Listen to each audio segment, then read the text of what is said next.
Chennai 365, an effort by SKS in association with social, sports and cultural bodies to do good to a vibrant Chennai.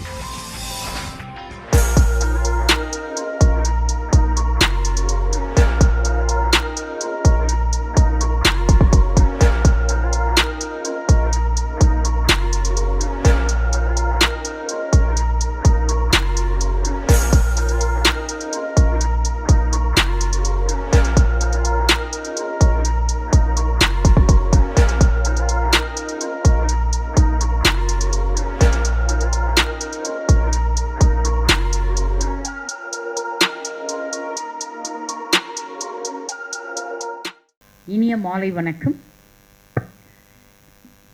Bharatiya Vidya Bhavan, உறவு சுரங்கம், Sri Krishna sweets இணைந்து வாரந்தோறும் நடாத்தி வருகின்ற தமிழ் 63 நாயன்மார்கள் என்கிற நிகழ்வின் 5வது வாரம் இந்த வாரம். இன்றைக்கு மயிலாப்பூருக்குள்ளே வருவதற்கே ஒரு தனி தைரியம் இருக்க வேண்டும். அப்படிப்பட்ட போக்குவரத்து நெரிசல். இதுபோல் யாரும் சிவபெருமானை சுற்றி இருக்க முடியாது.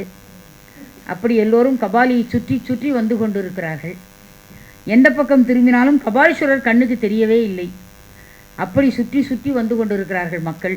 இது மத்தியிலும் நாம் ஒரு நிகழ்ச்சியை தொடர் நிகழ்ச்சியாக நடத்தி கொண்டு வருகிறோம் என்று சொன்னால் அது இந்த அமைப்புக்கே இருக்கிற ஒரு மாபெரும் துணிச்சல், தைரியம் என்று தான் சொல்ல வேண்டும். பாரதிய வித்யாபவன் ஒரு சமூக அமைப்பு, ஸ்ரீ கிருஷ்ணா ஸ்வீட்ஸ் ஒரு வணிக அமைப்பு, உறவு சுரங்கம் ஒரு இலக்கிய அமைப்பு. இந்த 3 அமைப்புகளும் இணைந்து கடந்த 10 ஆண்டுகளாக உறவு சுரங்கத்தோடு பயணித்து இதுவரை 169 பேருக்கு நாம் விருது கொடுத்திருக்கிறோம். உறவு சுரங்கத்தின் மூலமாக கிட்டத்தட்ட 129 மாதங்கள் நாம் தொடர் நிகழ்ச்சியை நடத்தியிருக்கிறோம். இதெல்லாம் சென்னை மாநகரில் ஒரு மிகப்பெரிய பதிவு என்றுதான் நாம் தைரியமாக துணிவாக சொல்ல முடியும். காரணம், நானும் 43 ஆண்டுகள் பொது வாழ்க்கையில் இருக்கிறேன். இப்படிப்பட்ட ஒரு அமைப்பை உருவாக்குவதற்கு எவ்வளவு கனவு இருக்க வேண்டும் என்பதை எண்ணி பார்க்கலாம். வணக்கத்திற்குரிய கிருஷ்ணா ஸ்வீட்ஸினுடைய உரிமையாளர் கலைமாமணி டாக்டர் முரளி ஐயா அவர்கள் எந்த பணியை செய்தாலும் அது சமுதாயத்திற்கு பயன்படக்கூடிய ஒரு பணியா என்பதை எப்பொழுதும் ஒரு முறைக்கு 100 முறை யோசித்து செயல்படக்கூடிய ஒரு செயல் வீரர். அவருடைய நல்லெண்ணத்தால் இந்த அமைப்பு தொடர்ந்து நடைபெற்று கொண்டு வருகிறது. அதே போல் கலைமாமணி ராமசுவாமி ஐயா அவர்கள் பாரதிய வித்யாபவனுடைய செயல்படுகிற ஒரு சீரிய தலைவர். அந்த சீரிய சிந்தனையோடு இந்த நிகழ்ச்சி வெற்றி கண்டிருக்கிறது என்று சொன்னால் இது உண்மை வெறும் புகழ்ச்சி இல்லை. அந்த வகையிலே இன்றைக்கு நாம் தமிழ் 63 நாயன்மார்கள் வரிசையில் வாரம் 5வது வாரம் விரண்மிண்ட நாயனார் என்ற ஒரு நாயனாரை குறித்து நாம் இப்பொழுது காண இருக்கிறோம். இந்த நிகழ்ச்சிக்கு தலைமை தாங்குவதற்காக வணக்கத்திற்குரிய இணை தலைவர் ஃபினான்ஸ் நிதிநிலையினுடைய இணை தலைவராக அசோக் லைலாண்டில் பல ஆண்டுகள் பணியாற்றி மிகச்சிறந்த நிர்வாகி என்கிற ஒரு பெயரை தன் பெயரோடு இணைத்து கொண்ட தலைவர் திரு சா பார்த்திபன் அவர்கள். அவர் இனிஷியல் சா பார்த்திபன் அல்ல, அவர் சமத்துவமான பார்த்திபன். எல்லோரும் சமம்னு நினைப்பார். தான் ஒரு பெரிய அதிகாரி அப்படிலாம் நினைக்கவே மாட்டார். பணி செய்த இடத்திலும் சரி, இங்கேயும் சரி. நம்முடைய பாரதிய வித்யாபவனுடைய டெபுட்டி டைரக்டர் ஐயா திரு வெங்கடாச்சலம் அவர்கள் மூலமாக எனக்கு கிடைத்த ஒரு மிகப்பெரிய ஒரு மனிதர் ஐயா திரு சா பார்த்திபன் அவர்கள். அவர்களை மேடைக்கு வருமாறு அன்போடு அழைக்கிறேன் இன்றைய நிகழ்வின் தலைமையை தாங்குவதற்காக.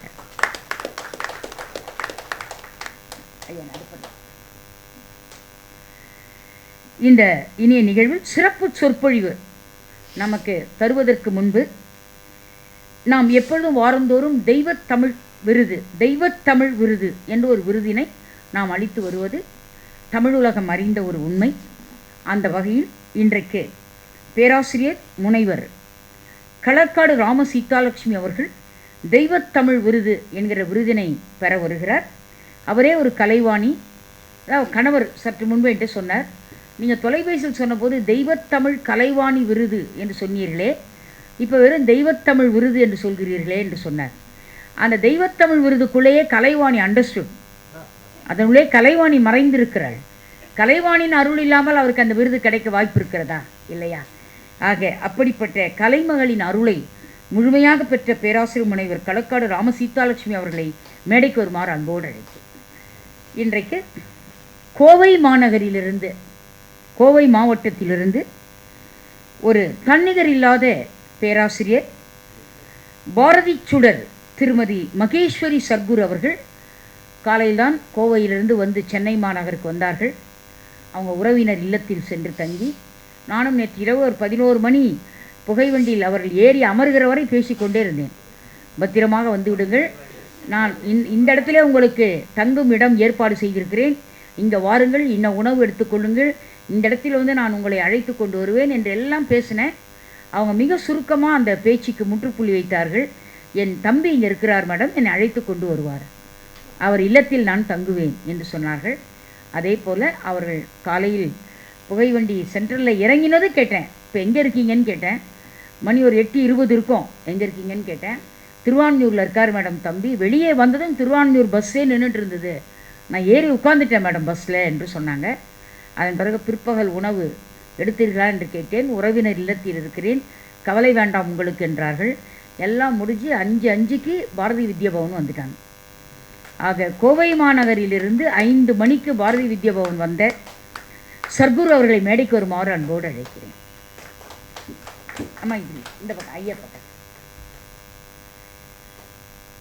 நண்பர்களே, இந்த முத்தமிழ் அறிஞர்கள் அமர்ந்திருக்கக்கூடிய இந்த அழகிய தெய்வ திருச்சபையில் இப்பொழுது பேராசிரியர் முனைவர் களக்காடு ராம சீதாலட்சுமி அவர்கள் இறைவணக்கம் பாடி நிகழ்ச்சியை தொடங்கி வைத்திருக்கிறார்கள். எல்லோரும் அமர்ந்தே இறைவணக்கம் கேட்கலாம். அவர்கள் பாடுகிற அந்த பாடல் நம் இதயத்தில் அமர வேண்டும் என்பதால் அமர்ந்து கேட்கலாம். இப்பொழுது பேராசிரியர் முனைவர் களக்காடு ராம சீதாலட்சுமி அவர்களின் இறைவணக்கம். திருச்சிற்றம்பலம்.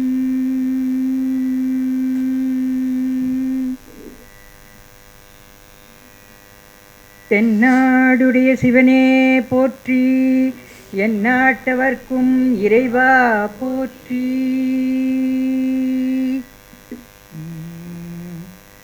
பித்தா பிறை சூடி பெருமானே அருளாளா. பித்தா பிறை சூடி பெருமானே அருளாளா. பித்தா பிறை சூடி பெருமானே அருளாளா. பித்தா பிறை சூடி பெருமானே அருளாளா. எத்தான் மறவாதே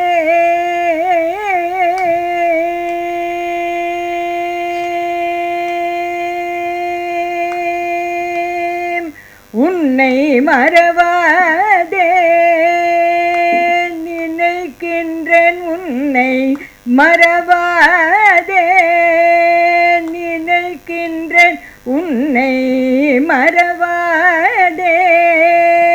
எத்தார் மறவாதே நினைக்கின்றேன், மனதுன்னை வைத்தாய் பெண்ணை தென்பால் வெண்ணை நல்லூன் அருட்டுரையுள் வைத்தாய் பெண்ணை தென்பால் வெண்ணை நல்லூர் அருட்டுரையுள். அத்தா உனக்காளாயினி, அத்தா உனக்காளாயினி அல்லேன் எனலாமே. அத்தா உனக்காளாயினி அல்லேன் எனலாமே. காரூர் புனல் எய்தி கரை கல்லித்திரை கையால் பாரூர் புகழ் எய்தி திகழ் பன்மாமணி உந்தி சீரூர் பெண்ணை தென்பால் வெண்ணை நல்லூர் அருத்துறையுள் சீரூர் சீரூர் பெண்ணை தென்பால் வெண்ணை நல்லூர் அருத்துறையுள் ஆரூரன் எம்பெருமார் காளல்லேன் எனலாமே ஆரூரன் எம்பெருமார் காளல்லேன் எனலாமே ஆரூரன் எம்பெருமார் காளல்லேன் எனலாமே ஏ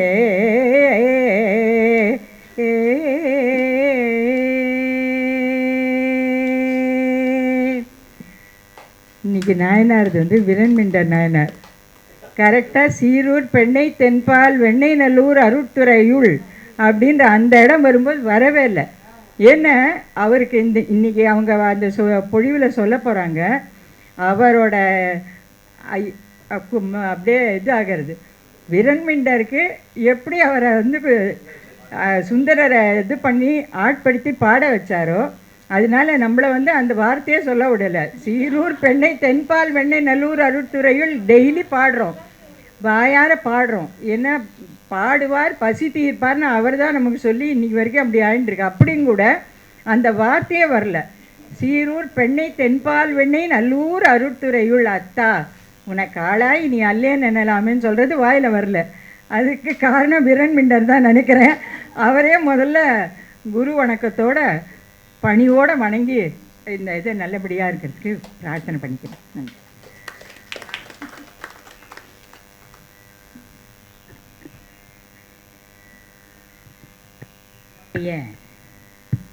நெஞ்சமெல்லாம் தெய்வத்தமிழை இசையோடு வெள்ளமென பாய்வித்த பேராசிரியர் அவர்களுக்கு நெஞ்சார்ந்த நன்றி.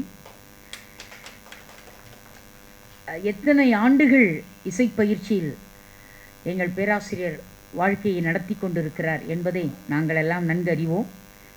இந்த இனிய மேடை இன்றைக்கு வணக்கத்திற்குரிய இணைத் தலைவர் நிதி பணி நிறைவு அசோக் லைலண்ட் நிறுவனத்திலே பணியாற்றி 30 ஆண்டுகளுக்கு மேலாக பணியாற்றி ஒரு மிகப்பெரிய பெருமிதம் மிகுந்த ஒரு தலைவராக ஐயா திரு பார்த்திபன் அவர்கள் இந்த அரங்கம் வந்திருக்கிறார்கள்.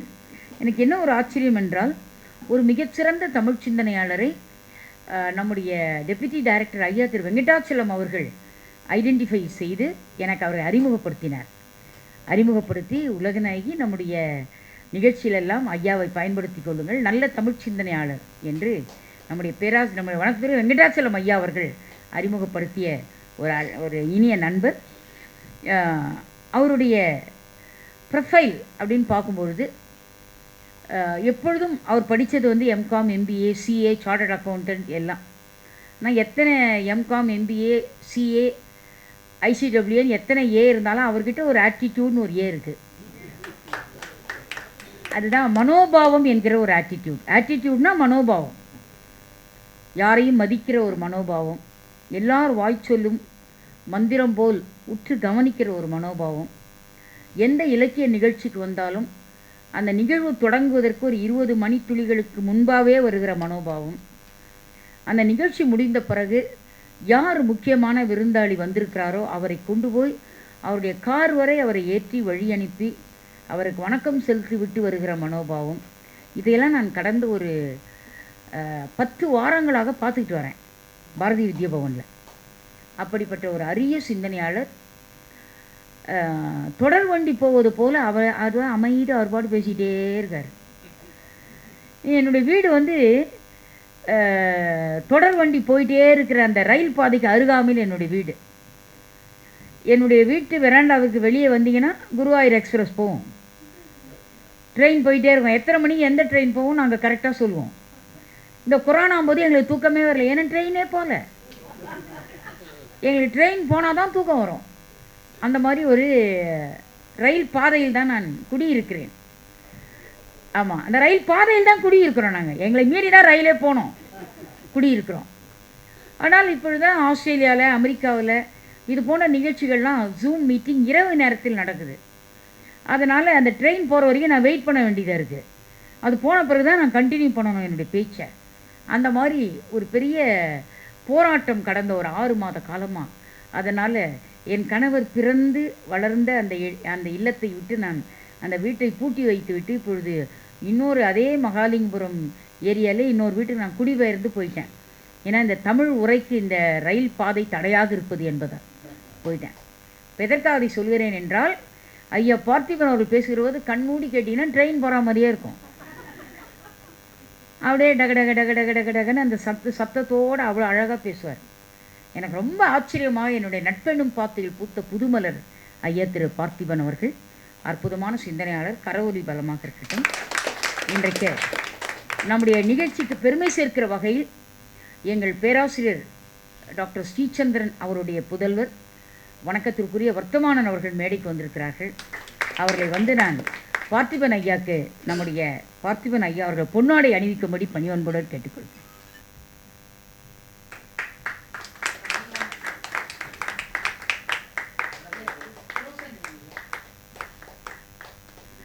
ஐயா திரு பார்த்திபன் அவர்கள் இப்பொழுது நமக்கு விழா தலைமை உரை ஆற்றுவதற்காக அவரை பணிவன்போடு அழைக்கிறேன். பெருமதிப்பிற்கும் மரியாதைக்கும் உரிய உறவு சுரங்கத்தின் தலைவர் பேராசிரியர் முனைவர் உலகநாயகி பழனி அவர்களே, சிறப்புரையாற்ற வருகை தந்திருக்கக்கூடிய பாரதி சுடர் திருமதி மகேஸ்வரி சத்குரு அவர்களே, தெய்வத்தமிழ் விருது பெற இருக்கக்கூடிய பேராசிரியர் முனைவர் களக்காடு ராம சீதாலட்சுமி அவர்களே, மற்றும் உள்ள தமிழ் கூறும் நல்லுலக பெருமக்களே, உங்கள் அனைவருக்கும் என்னுடைய பணிவார்ந்த வணக்கத்தினை தெரிவித்துக் கொள்கின்றேன். குற்றால அருவியிலே குளிக்கின்ற பொழுது, கோடை மழைதண்ணிலே நனைகின்ற பொழுது உண்டாகக்கூடிய ஒரு சுகம் இது போன்ற ஒரு நிகழ்ச்சியிலே கலந்து கொண்டு பேசுகின்ற பொழுது எனக்கு உண்டாகிறது என்று சொன்னால் அது மிகையாகாது. தலைமை பொறுப்பை ஏற்கக்கூடியவர்கள் தலைப்புக்குள்ளே போகக்கூடாது என்பதுதான் மரபு. அப்படியே பார்த்தாலும் 63 நாயன்மார்களை பற்றி அதிகம் எனக்கு தெரியாது. ஒருவேளை அதனால்தானோ என்னமோ என்னை இவர்கள் தலைமை பொறுப்பிற்கு அழைத்திருக்கிறார்கள். பகல் நேரத்திலே பல மணி நேரம் பயணம் செய்ய வேண்டிய ஒரு அவசியம், ஒரு அனுபவம் நம் அனைவருக்குமே அமைந்திருக்கக்கூடும். இந்த காலத்திலே அந்த நேரத்திலே என்ன நடக்கிறது என்பதை சற்றே யோசித்து பார்க்க வேண்டுகிறேன். பக்கத்திலே பயணம் செய்யும் பயணியை ஒரு பகையாளியாக, ஒரு பங்காளியாக பாவித்து பாராமுகம் காட்டுகிறோம். ஒரு திருடனுக்கு பக்கத்திலே, ஒரு தீவிரவாதிக்கு பக்கத்திலே இருப்பதாக எண்ணிக்கொண்டு திரும்பி கூட பார்ப்பதற்கு மறுக்கிறோம். வாயை திறந்து வார்த்தைகள் பேசிவிட்டால் கூட வம்புகள் வழக்குகள் வந்துவிடுமோ என்று எண்ணி வாயை மூடி மௌனம் காக்கிறோம். மொத்தத்தில் அந்த சமூகத்திடமிருந்து நம்மை தனிமைப்படுத்தி கொள்ளவே ஆசைப்படுகிறோம். சரி, அந்த நேரத்திலே அப்படி என்னதான் நடந்து கொண்டிருக்கிறது என்பதை சற்றே யோசித்து பார்த்தால், நல்ல நூல் ஒன்றை வாசித்து நாளை போக்கவில்லை, வெளியிலே தெரியக்கூடிய இயற்கை காட்சிகளை எல்லாம் கண்டு ரசித்து அதிலே இன்பத்தை தேடவில்லை, பக்கத்திலே பயணிக்கக்கூடிய பயணியிடம் பேசி பழகி 4 நல்ல விஷயங்களை தெரிந்து கொள்ள முயற்சிக்கவில்லை, குறைந்தபட்சம் கண்ணை மூடி தூங்கி உடலுக்கும் மனதுக்கும் ஓய்வையும் தரவில்லை. ஆனால் இதற்குள்ளாகவே 10 மணி நேர பயணமானது முடிந்து போனது. எப்படி? பண்பலையில் வரக்கூடிய பயனற்ற செய்திகளை எல்லாம் கேட்பதிலேயே பாதி நேரம் பறந்து போனது. வாட்ஸ்அப்பில் வரக்கூடிய வாழ்க்கைக்கு தேவையற்ற வாசகங்களை எல்லாம் வாசித்து முடிப்பதிலேயே மீதி நேரம் முடிந்து போனது. சினிமா செய்திகள், சிற்றின்ப சிதறல்கள், அரசியல் அடாவடித்தனங்கள், அர்த்தமற்ற விவாதங்கள், இப்படி பயனற்ற விஷயங்களை பார்ப்பதிலும் கேட்பதிலும் 10 மணி நேர பகல் பயணமானது கழிந்து போனது. இந்த உலகத்திலே இழந்தால் மீண்டும் திரும்ப பெற முடியாதது 2 தான். ஒன்று இந்த உயிர், இன்னொன்று கடந்து போன அந்த காலம். அப்படி இருக்கின்ற பொழுது எத்தனை மனித நேரங்களை இதுநாள் வரை இப்படியெல்லாம் நாம் வீணாக்கி கொண்டிருக்கிறோம் என்பதை சற்றே யோசித்து பார்க்க வேண்டுகிறேன்.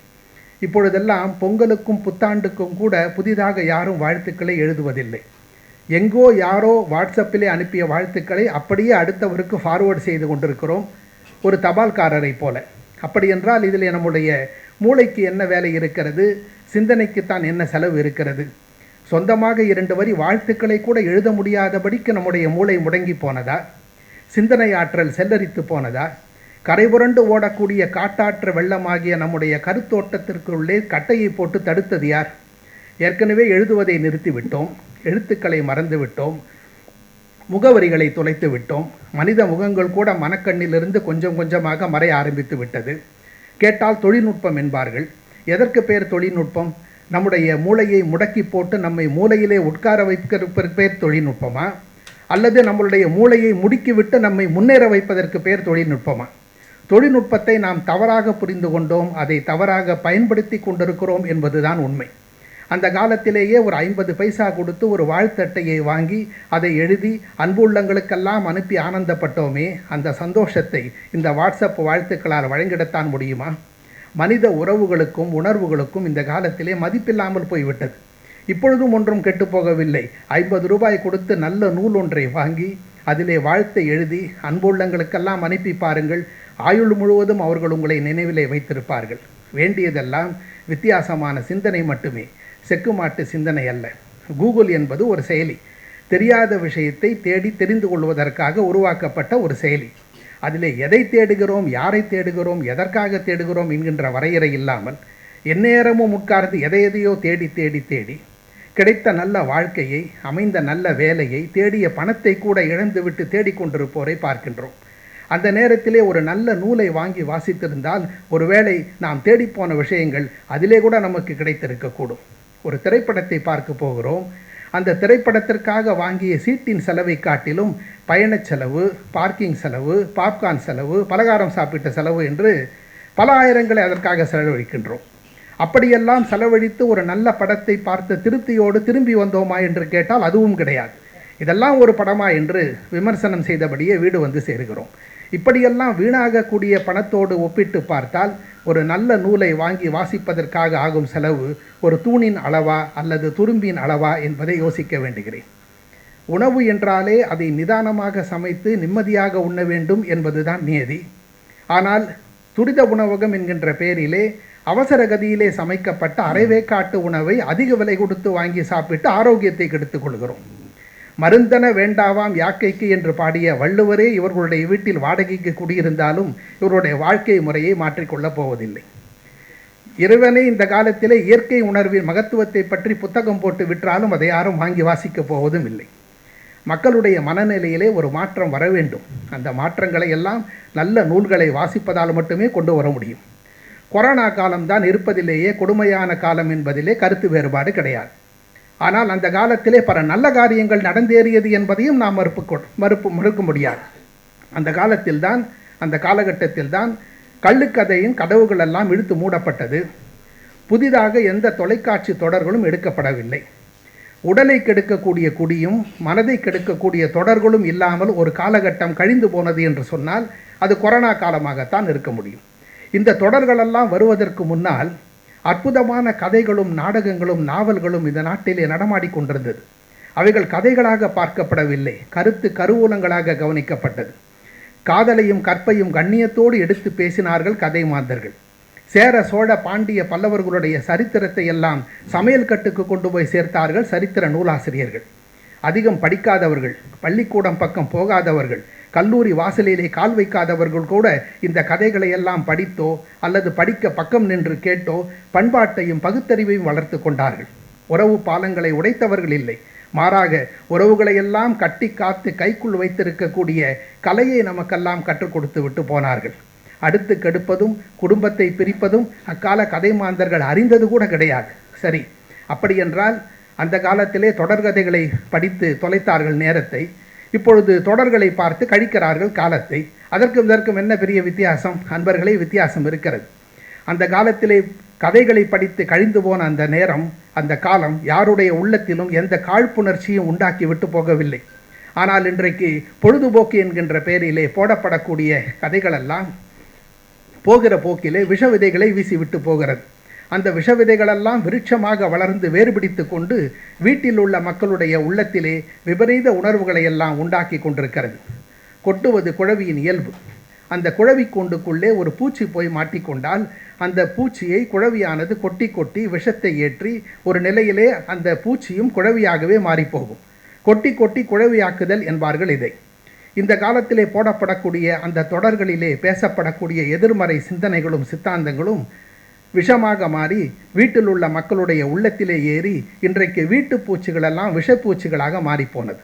உயர்ந்த சிந்தனைகளெல்லாம் சரிந்து சாம்பலாகி சண்டையை ரசித்திடும் சராசரி சிந்தனையாக மாறிப்போனதை என்றைக்கு இந்த சமுதாயம் புரிந்து கொண்டு அதிலிருந்து விடுபடப் போகிறதோ தெரியவில்லை. குடிப்பழக்கத்திற்கு ஆளானவன் கூட அதிலிருந்து விடுபட வேண்டும் என்று தான் நினைக்கின்றான். ஆனால் ஏதோ ஒரு சக்தி அவனை அடித்து அச்சுறுத்தி அடிமையாக்கி ஆழமாக போட்டு அந்த பழக்கத்திற்குள்ளேயே புதைத்து விட்டு போகிறது. காலையில் கண் விழிக்கின்ற பொழுது பால் நிறைந்த பாத்திரத்தோடு தான் எழுகிறோம். ஆனால் மாலை ஆவதற்குள் ஏதோ ஒரு மூலையிலிருந்து ஓடி வரக்கூடிய ஒரு துளி விஷம் அந்த கலயத்திலே கலந்து பாலை பாழாக்கி விட்டு போகிறது. ஏறக்குறைய நம்முடைய நிலைமையும் அதேதான். விடுபட வேண்டும் என்று தான் நினைக்கின்றோம். ஆனால் விடுதலையாக முடியாமல் தவிக்கின்றோம். நெருப்பு என்று தெரிந்தும் அந்த விளக்கையே சுற்றி சுற்றி வந்து கடைசியில் அந்த விளக்கிலேயே விழுந்து மாண்டு போகும் விட்டில் பூச்சிக்கும் நமக்கும் பெரிய வித்தியாசம் இல்லை. 3 இலைகளுக்குள்ளே மூண்டது ஒரு நாள் போராட்டம். நம்மில் யார் உயர்ந்தவன் என்று. உணவை வைத்து உண்ண பயன்படுத்தப்படும் நானே உயர்ந்தவன், இது வாழை இலையின் வாதம். அந்த உணவிற்கு சுவையையும் காரத்தையும் கூட்டக்கூடிய நானே உயர்ந்தவன், இது கருவேப்பிலையின் கருத்து. என்னதான் சுவையான உணவாக இருந்தாலும் அதை செரிக்க செய்யக்கூடிய நானே சிறந்தவன், இது வெற்றிலையின் வெற்றி முழக்கம். இந்த 3 இலைகளும் போட்ட கூச்சலை கேட்டுக்கொண்டிருந்தது மாதவனின் மார்பிலே மாலையாக சூட்டப்பட்டு அவன் மலரடிகளை வருடி நின்ற துளசி இலை. அந்த துளசி இலை அங்கிருந்து கீழே இறங்கி வந்தது. அன்பர்களே, நீங்கள் மூவருமே உயர்ந்தவர்கள்தான், ஒரு விதத்திலே உபயோகமானவர்கள்தான். அப்படி இருக்கின்ற பொழுது உங்களுக்குள் எதற்காக இந்த வீண் விவாதம்? விட்டுவிடுங்கள் இந்த வீண் விவாதத்தை. ஒன்றை மாத்திரம் புரிந்து கொள்ளுங்கள், நீங்கள் முடிவிலே மூவருமே போய் சேர வேண்டிய இடம் என்பதோ ஒன்றுதான். வாழை இலையிலே வைத்து உண்டான பிறகு அந்த இலையானது வீதியிலே வீசி எறியப்படுகிறது. காரத்தை கொடுத்தது கருவேப்பிலையானாலும் தட்டில் விழுந்த கையோடு ஒதுக்கி ஓரமாக வைக்கப்பட்டு குப்பை கூடையிலே போய் சேருகிறது. வெற்றிலையின் சாற்றை விழுங்கிய மனிதன் வெறும் வெற்றிலையை வெளியேற்றிவிட்டுத்தான் வேறு வேலை பார்க்க போகிறான். ஆக நீங்கள் மூவருமே முடிவிலே போய் சேர வேண்டிய இடம் என்பதோ ஒன்று என்னும் போது உங்களுக்குள் எதற்காக இந்த வீண் விவாதம் என்று சொல்லி மீண்டும் மாதவனின் மலரடியை போய் சரணடைந்தது. இலைகளுக்கு மாத்திரமல்ல, மனித தலைகளுக்கும் இந்த உதாரணங்கள் பொருந்தும். மண்ணில் பிறந்த மக்கள் சமூகத்திற்குள் தான் எத்தனை மாறுபாடுகள், எத்தனை ஏற்றத்தாழ்வுகள், எத்தனை எதிர்மறை எண்ணங்கள்.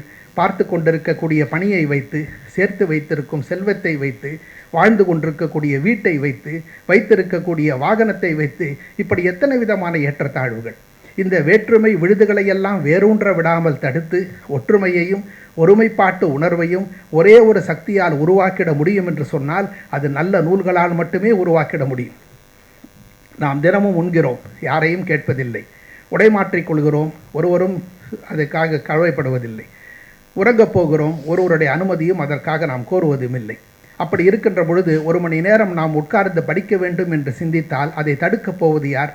தடை சொல்லப் போவது யார்? அந்த 1 மணி நேரத்திலே நீங்கள் யாரையும் அழைக்காதீர்கள், யாருடைய அழைப்பையும் ஏற்காதீர்கள். அலைபேசியை அணைத்து போடுங்கள், தொலைபேசியை தூக்கி தூர வையுங்கள். தொலைக்காட்சி தொடர்புகளோடு உங்களுடைய தொடர்புகளை எல்லாம் துண்டித்து கொள்ளுங்கள்.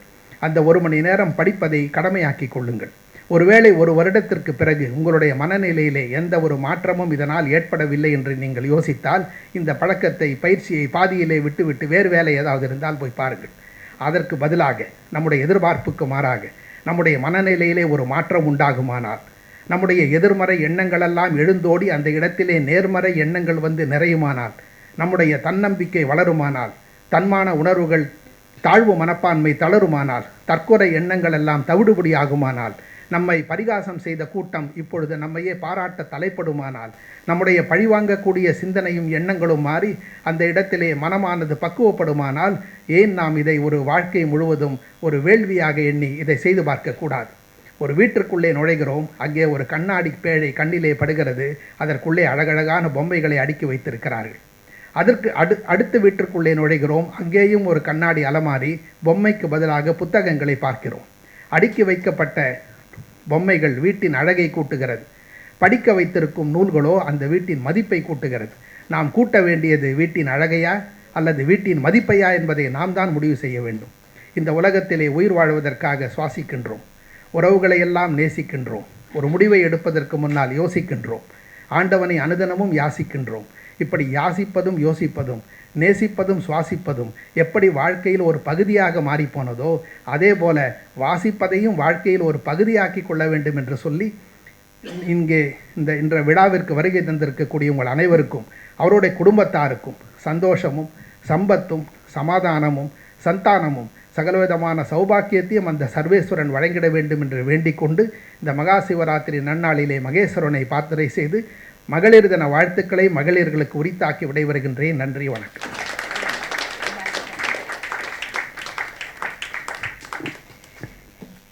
நான் தொடக்கத்தில் சொன்னதைப் போல கண்மூடி கேட்டீர்களா? கண்மூடி போன சமுதாயத்திற்கு பார்த்திபன் உரையை கண்மூடி கேளுங்கள். ஏதோ புகை வண்டியில் நாம் போவது போலவே இருக்கும். அது பாட்டு சொற்றொடர் வந்து கொண்டே இருக்கும். இப்படிப்பட்ட ஒரு அரிய பெரிய சிந்தனையாளரை மிக அமைதியாக பாரதிய வித்யாபவனுடைய செயல்படுகிற தன்னிகர் இல்லாத இணை இயக்குனர் ஐயா டெபுட்டி டைரக்டர் திரு வெங்கடாச்சலம் அவர்கள் நமக்கு பார்த்திபன் ஐயா அவர்களை அறிமுகப்படுத்தினார்கள். உண்மையிலே என்னுடைய நட்பெனும் பாத்தியில் பூத்த புதுமலர் திரு பார்த்திபன் என்று சொன்னேனே, அது எவ்வளோ உண்மை என்பதை நீங்கள் ஒரு 10 நிமிடம் அவருடைய உரையை கேட்டு நீங்கள் பிரமித்து உட்கார்ந்திருந்த அந்த காட்சியை நான் பார்த்தேன். 12 மணித்துளியும் 8 வினாடிகளும் ஐயா பேசியிருக்கிறார். சரிங்களா? எப்படி ஒரு தகைமை சால் தலைமை ஒரு விழாவிற்கு தேவை என்பதை எண்ணி பார்க்கலாம். இதெல்லாம் மீறி அவர்கிட்ட ஒரு தாய்மை உள்ளம் ஒன்று இருக்குங்க. ஒரு நாள் நான் இந்த மாலை கூட்டத்துக்கு எப்பொழுதும் 4:15 வந்துடுவேன். அன்னைக்கு நான் 5:30 மணி வரைக்கும் வரல. எனக்கு கொஞ்சம் உடல் நலம் சரியில்லை. அதனால் யாருக்காவது தகவல் கொடுக்கலாமா என்னன்னு யோசனை பண்ணி பாலாவை தேடினா பாலா கிடைக்கவே இல்லை ஃபோனில். சரி, அதன் பிறகு நான் 4:45 மணிக்கு தான் மகாலிங்கபுரத்துலேருந்தே கிளம்புறேன். ஆனால் 5:25 வந்துட்டேன் பாரதி வித்யாபவனுக்கு. கபாலீஸ்வரர் தான் கூப்பிட்டு வந்தார். அவ்வளோ 20 நிமிஷம் இங்கே வர முடியுமா மயிலாப்பூருக்கு? வரவே முடியாது இல்லைங்களா? ஏன்னா கபாலீஸ்வரரே இப்போ கலங்கி போயிருக்கார், எந்த வழியாக பக்தன் வருவான்னு தெரியாமல் இல்லைங்களா? அப்படிப்பட்ட சூழ்நிலையில் ஐயா பார்த்திபன் ஐயா வாசலில் நிற்கிறார். நீங்கள் நம்பினால் நம்புங்கள், நான் 5:25 ஆயிடுச்சு. அப்படியே படபடன்னு நான் உள்ளே நுழையிறேன். ஐயா அமைதியாக வாசல் நின்று கையில் ஒரு பேக்கெட் வச்சுருந்தார். உள்ளே வந்ததும், அம்மா உட்காருங்க, உங்கள் முகம்லாம் ரொம்ப சோர்வாக இருக்குது, இந்தாங்க முதல்ல இந்த காஃபி குடிங்க அப்படின்னார். நான் அப்படியே அழுதுட்டேங்க. ஒரு 2 மினிட்ஸ் 2 மணித்துளிகள் நான் அழுதுட்டேன். உள்ளே அரங்கத்துக்குள்ளே வரலாம், வெளியே இருந்தேன். அப்படியே அழுதுட்டேன். என்ன ஒரு தாய்மை பண்பு இல்லைங்களா? நான் எப்படிங்க ஐயா இதை வாங்கிட்டு வந்தீங்க? எனக்கு தெரியும் இவ்வளோ காலத்தாமதான் நீங்கள் வந்ததே இல்லை, ஆனால் ஏதோ நடந்திருக்கு வழியில், ஒருவேளை அம்மா படபடன்னு வந்தால் என்ன செய்கிறது, கொஞ்சம் ஆசுவாசப்படுத்தலாம் அப்படின்னு காஃபி வாங்கி கையில் வச்சுருந்தேங்க அப்படின்னார். மனசு அப்படியே நெகிழ்ந்து போயிடுச்சு எனக்கு. அது பிறகு என்னை உட்கார வச்சு, அந்த வாசலில் என்னை உட்கார வச்சு, அந்த காஃபி என்னை குடிக்க வச்சு, ஒரு 5 மணித்துளிகள் அமைதியாக்கி அப்புறம் தான் என்னை உள்ளே கூப்பிட்டு வந்தேன். அந்த மாதிரி ஒரு பெரிய தன்னிகர் இல்லாத தாய்மை பண்பாளர் ஐயா திரு பார்த்திபன் அவர்கள். 10,000 பாடல்கள் பாடிய கம்பன் தசரத சக்கரவர்த்தியை வர்ணிப்பதற்கு எந்த சொல்லும் கிடைக்காமல் ஒரு சொல்லை தேர்ந்தெடுத்தான். அதுதான் தாயினும் நல்லான் என்று சொன்னான். அந்த தாய்மை பண்பை நான் பார்த்திபனிடத்தில் பார்த்து மிக மிக நெகிழ்ந்து போனேன். அப்படிப்பட்ட ஒரு மிகச்சிறந்த மனிதரை நம்முடைய டெபுட்டி டைரக்டர் ஐயா திரு வெங்கடாச்சலம் அவர்கள் அறிமுகம் செய்தது மனதிற்கு மகிழ்ச்சியையும் நெகிழ்ச்சியும் தருகிறது. இன்றைக்கு அவருடைய தலைமை என்று தெரியாமலேயே ஐயா அரங்கத்துக்குள் வந்தார். இதுதான் கடவுள் கூட்டுவிப்பது என்பது இல்லைங்களா என்று வந்தார். ஐயா அவர்களுக்கு நெஞ்சார்ந்த நன்றி நம்முடைய வெங்கடாச்சலம் ஐயா அவர்களுக்கு. இப்பொழுது நாம் விருதாளரை பற்றி பார்க்கலாம். தெய்வத்தமிழ் விருதை வழங்குவதற்காக நம்முடைய டெபுட்டி டைரக்டர் ஐயா வெங்கடாச்சலம் அவர்கள் அரங்கம் வந்திருக்கிறார்கள். நம்முடைய பேராசிரியர் களக்காடு ராமசீதாலட்சுமி அவர்களை நான் கடந்த 25 ஆண்டுகளாக நன்கறிவேன். அவர்கள் ராணிமேரி கல்லூரியில் முதல்வரானதும் முதல்ல போய் ஃப்ளவர் பொக்கே கொடுத்தது நான் தான். முதல்ல நான் அரங்கத்துக்கு உள்ளே போய், இன்னும் அவங்க கல்லூரி பேராசிரியர் கொடுக்கல, அவர்களெல்லாம் வெளியே நிற்க வச்சு நான் தான் அந்த கல்லூரியின் மேனாள் மாணவி, நான் தான் முதலில் அதை தர வேண்டும் என்று கேட்டபொழுது இப்போ இருக்கிற பேராசிரியரை ஒத்துக்கிட்டு என்னை உள்ளே அனுப்புனாங்க. அனுப்பி நான் தான் போய் முதலில் அவர்களுக்கு மலர் செண்டை கையிலே கொடுத்தேன். அவர்களுடைய தன்னிகர் இல்லாத இந்த இசைப்பணி, பன்னிரு திருமுறை இசைப்பணி. அவர் ஒரு இசையாசிரியர் முதல்வரானது பெரிய கதை. ஏன்னா கவர்மெண்ட் காலேஜில், அரசு கலை கல்லூரியில், arts and science college government, அதில் ஒரு இசையாசிரியர் மியூசிக் டீச்சர் முதல்வராக வருதுன்றது ஒரு சாதாரண விஷயம் கிடையாது. அது ஒரு பெரிய விஷயம்.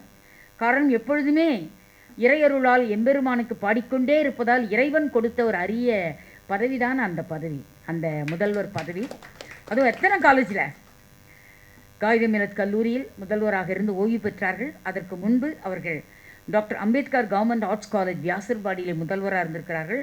இந்த கல்லூரிலாம் முதல்வராக இருக்கணும்னா சொல்ல முடியாதுங்க, சொல்ல முடியாது. ஏன்னா வியாசர்பாடியினுடைய சுற்றுப்புற சூழ்நிலையும் அங்கு வரக்கூடிய மாணவர்களும் அவர்கள் மத்தியில் ஒருத்தர் முதல்வராக இருந்து அவர்கள் அங்கே போய் பன்னிரு திருமுறை பாடி அந்த உள்ளத்திற்கு கனிவே இல்லாத உள்ளத்திற்கு கனிவு கொடுத்து அழுக்கு நிறைந்த மக்களை தூய்மைப்படுத்தி அந்த கல்லூரியில் அவங்க முதல்வராக இருந்தாங்கன்னா அதையெல்லாம் சொல்லவே முடியாது. அப்படிப்பட்ட ஒரு மாபெரும் பணி அந்த பணி. அம்பேத்கர் கலை அறிவியல் கல்லூரியில் முதல்வராக, அதற்கு முன்பு principal incharge and professor head of the department of music Rani Mary கல்லூரியில் இசைத்துறை தலைவராகவும் இன்சார்ஜ் பிரின்சிபலாகவும் முதல்வராகவும் இருந்து அதன் பிறகு அவர்கள் அசோசியேட் ப்ரொஃபஸராக 34 ஆண்டுகள் இசை ஆசிரியராக அவர்கள் பணியாற்றி இருக்கிறார்கள். தமிழ்பாட மறந்தறியேன் என்று சொல்லுகிற வகையிலும் தமிழ் இசையே நான் தான் என்று சொன்ன நாயன்மார்கள் மத்தியிலும் வாழ்ந்து தன்னுடைய வாழ்க்கையை இசையால் அனுபவித்து கொண்ட பேராசிரியர் அவர்கள் கல்லூரி முதல்வரான போது நான் கேட்டேன், இன்றைக்கு முதல்வராக வந்த முதல் ப்ரேயர் மீட்டிங்கில் நீங்கள் பாடுவீங்களான்னு கேட்டேன். மியூசிக் டீச்சராக பாடுவீங்களா அப்படின்னு கேட்டேன். அந்த பாடலை அவர்கள் இறைவனுக்கு பாடி பாடி மக்கட்பணியை மகேசன் பணி என்று அந்த பணியை அவர்கள் செய்த காரணத்தினால் ஒரு மிக பெரும் பேராசிரியராக அவர்கள் உலா வந்தார்கள். அவருடைய பாடுகிற முறை, பாடல் முறை, சொல்லிலே தெளிவு, தமிழ் சொற்களிலே உச்சரிப்பு, இசை நாதம், ஸ்ருதி லயம், குறையாமல் பாடக்கூடிய மனோபாவம். இப்பொழுதே நம்முடைய இறைவணக்க பாடலை பித்தாய் பிறைசூடி பாடி நம்மையெல்லாம் அப்படியே ஒரு நிமிடம் கதிகலங்க வைத்தார்கள். அப்படிப்பட்ட ஒரு மாபெரும் பேராசிரியர் பெருந்தகை. அவர்களுடைய படைப்புகள் என்று எடுத்து பார்த்தால் பன்னிரு திருமுறை பாடல்களுக்கு இசை நுட்பம் மாறாமல் அதை மாணவர் செல்வங்களுக்கு வகுப்பறையில் எடுத்து பாடுவது. கிட்டத்தட்ட அவங்களும் ஒரு ஓதுவார் மாதிரி தான் இல்லைங்களா? தெய்வத்தமிழ் விருது நாம் பொதுவாக ஓதுவார் தான் கொடுத்துட்டு இருந்தோம். இன்றைக்கி மகா சிவராத்திரி என்பதாலும் பிரதோஷம் என்பதாலும் இப்படி இணைந்து வந்த இந்த நாள் 200 ஆண்டுகளுக்கு பிறகு வந்திருக்குதான். மகா சிவராத்திரியும் பிரதோஷமும் இணைந்த நாள். இந்த இணைந்த நாளிலே சிவராத்திரி அன்று முச்சங்கம் வைத்து தமிழ் வளர்த்த சிவபெருமானினுடைய பெருமையை பேசுகிற நாயன்மார் வாழ்க்கை சரித்திரத்தை உட்கார்ந்து பாரதிய வித்யாபவனில் கேட்கிறோம் என்று சொன்னால் இதைவிட வேறு புண்ணியம் நம் வாழ்க்கையில் என்ன நடக்க இருக்கும் என்பதை நீங்கள் எண்ணி பார்க்கலாம். அதிலும் மகா சிவராத்திரி அன்றைக்கு சிவனே தன் வாழ்க்கை என்று வாழ்ந்து கொண்டிருக்கக்கூடிய பன்னிரு திருமுறை பேராசிரியர். இந்த பன்னிரு திருமுறையிலே அவர் செய்ததெல்லாம் இசை நுட்பங்களை குறித்த ஆய்வுகள். அந்த இசை நுட்பங்களை குறித்த ஆய்வுகள் எல்லாமே பண்ணை சார்ந்தது. பண்ணை சார்ந்தது. அந்த பண்ணின் அடிப்படையிலே எப்படி அவர் இந்த பணியை செய்து கொண்டிருக்கிறார் என்பதை எண்ணி பார்த்தால் அவர்கள் வாங்கியிருக்கக்கூடிய விருதுகள் 25க்கும் மேற்பட்ட விருதுகள் அவர்கள் பெற்றிருக்கிறார்கள். வாங்க வாஷிங்டன் சிவகுமார் அவர்களே. பல நாள் வாஷிங்டனில் இருப்பார், சில நாள் மயிலையிலே இருப்பார். நேற்று மாலை RR சபாவிலே அற்புதமான விழாவை நடத்தினார் தன் பெற்றோர்களுக்காக. தன் பெற்றோருடைய நினைவு நாளை என்னை செதுக்கிய பாரதி என்று ஒரு விழாவாக நேற்று RR சபாவில் நடத்தினார். அவர் வருவதற்கு முன்னே அம்மாவிடத்தை சொல்லி கொண்டிருந்தேன் எப்படி அந்த விழா நடந்தது என்று. இன்றைக்கு இளைஞர்கள் நம்முடைய வாஷிங்டன் சிவகுமார் போல் ஒரு வீட்டில் 10 பிள்ளைகள் பிறந்தால், அவரை போல் 10 பிள்ளைகள் பிறந்தால் அந்த தாய் தந்தையரை யாருமே மறக்க முடியாது. அப்படிப்பட்ட ஒரு மாபெரும் சிந்தனையாளனாக நேற்றைய தினம் அந்த விழாவை RR சபாவில் நடத்தினார். அன்று கூட அப்பொழுது கூட நான் சொன்னேன், நாளை தினம் வந்துவிடுங்கள், ஒரு இசைப்பேரறிஞருக்கு பன்னிரு திருமுறை இசைப்பேரறிஞருக்கு நாம் தெய்வத்தமிழ் விருது கொடுக்கிறோம் என்று சொன்னேன். அவர்கள் பொதுவாக பெரும்பான நம்பி என்று ஆடவர்களுக்கு இந்த விருது தருவது வழக்கம். இந்த வழக்கத்தை நாம் சங்க இலக்கிய நூல்களான ஆற்றுப்படை இலக்கியத்திலே பார்க்கிறோம். பெரும்பான ஆற்றுப்படை, சிறுபான் ஆற்றுப்படையிலே பார்க்கிறோம். ஆனால் பெரும்பான நம்பியாக கோடிலிங்கம், ஓதுவார் ஐயா கோடிலிங்கத்துக்கு பெரும்பான நம்பி என்று பெயர், பட்டம் உண்டு.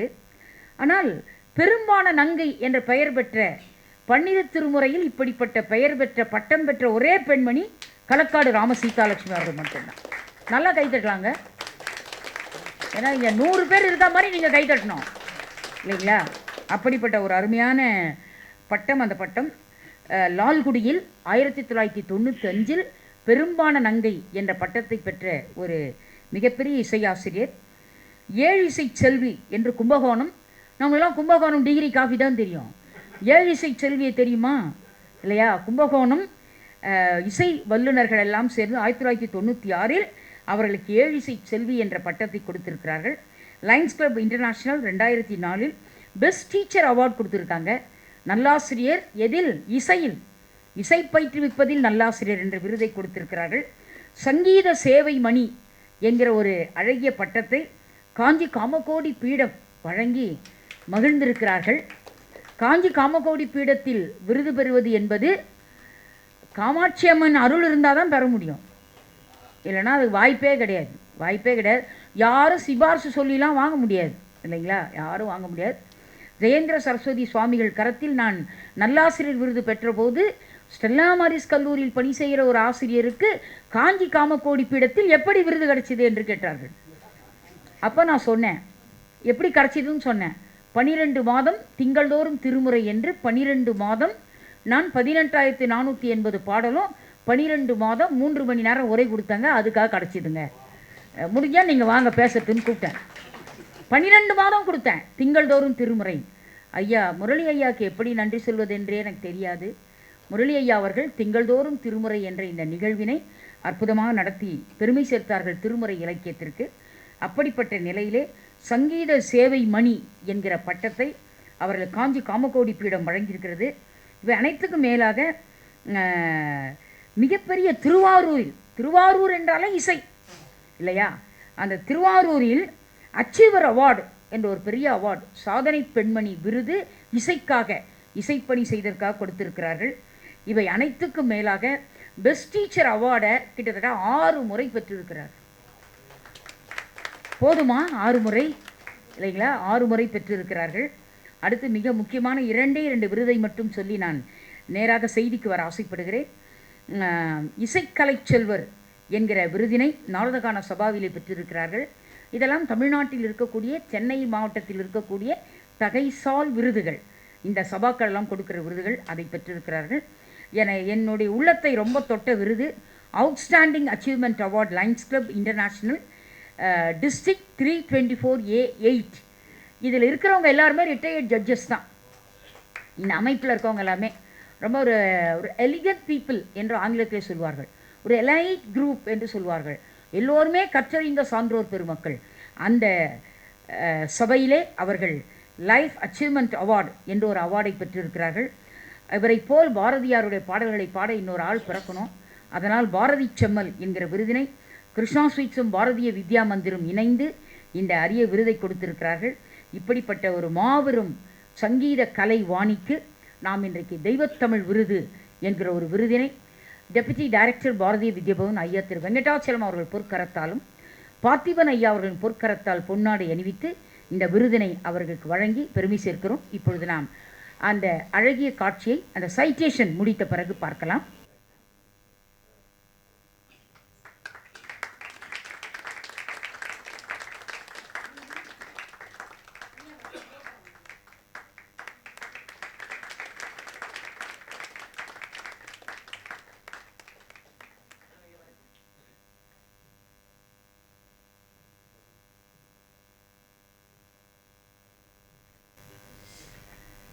நண்பர்களே, செவிகளை திறந்து வையுங்கள். பேராசிரியர் களக்காடு ராம சீதாலட்சுமி அவர்கள் நேரத்தின் அருமை கருதி 5 மணித்துளிகள் மட்டுமே அவர்கள் ஏற்புரை வழங்க வேண்டும் என்று நான் பணிவன்போடு அழைக்கிறேன். என 7 மணிக்கு சொற்பொழிவாளர் கரத்திலே ஒலிபெருக்கி ஒப்படைக்க வேண்டும் என்பது நிகழ்ச்சியினுடைய திட்டம். அந்த திட்டத்தின் அடிப்படையில் பேராசிரியர்களை அன்போடு அழைக்கிறேன். வருக பேராசிரியர் களக்காடு ராம சீதாலட்சுமி. ஐயா நமஸ்காரம் எல்லோருக்கும். எங்களுக்கு 3 ஆடிட்டோரியத்தில் இன்றைக்கி ப்ரோக்ராம் நடக்கிறதுனால நான் எல்லா இடத்துக்கும் போனோம்.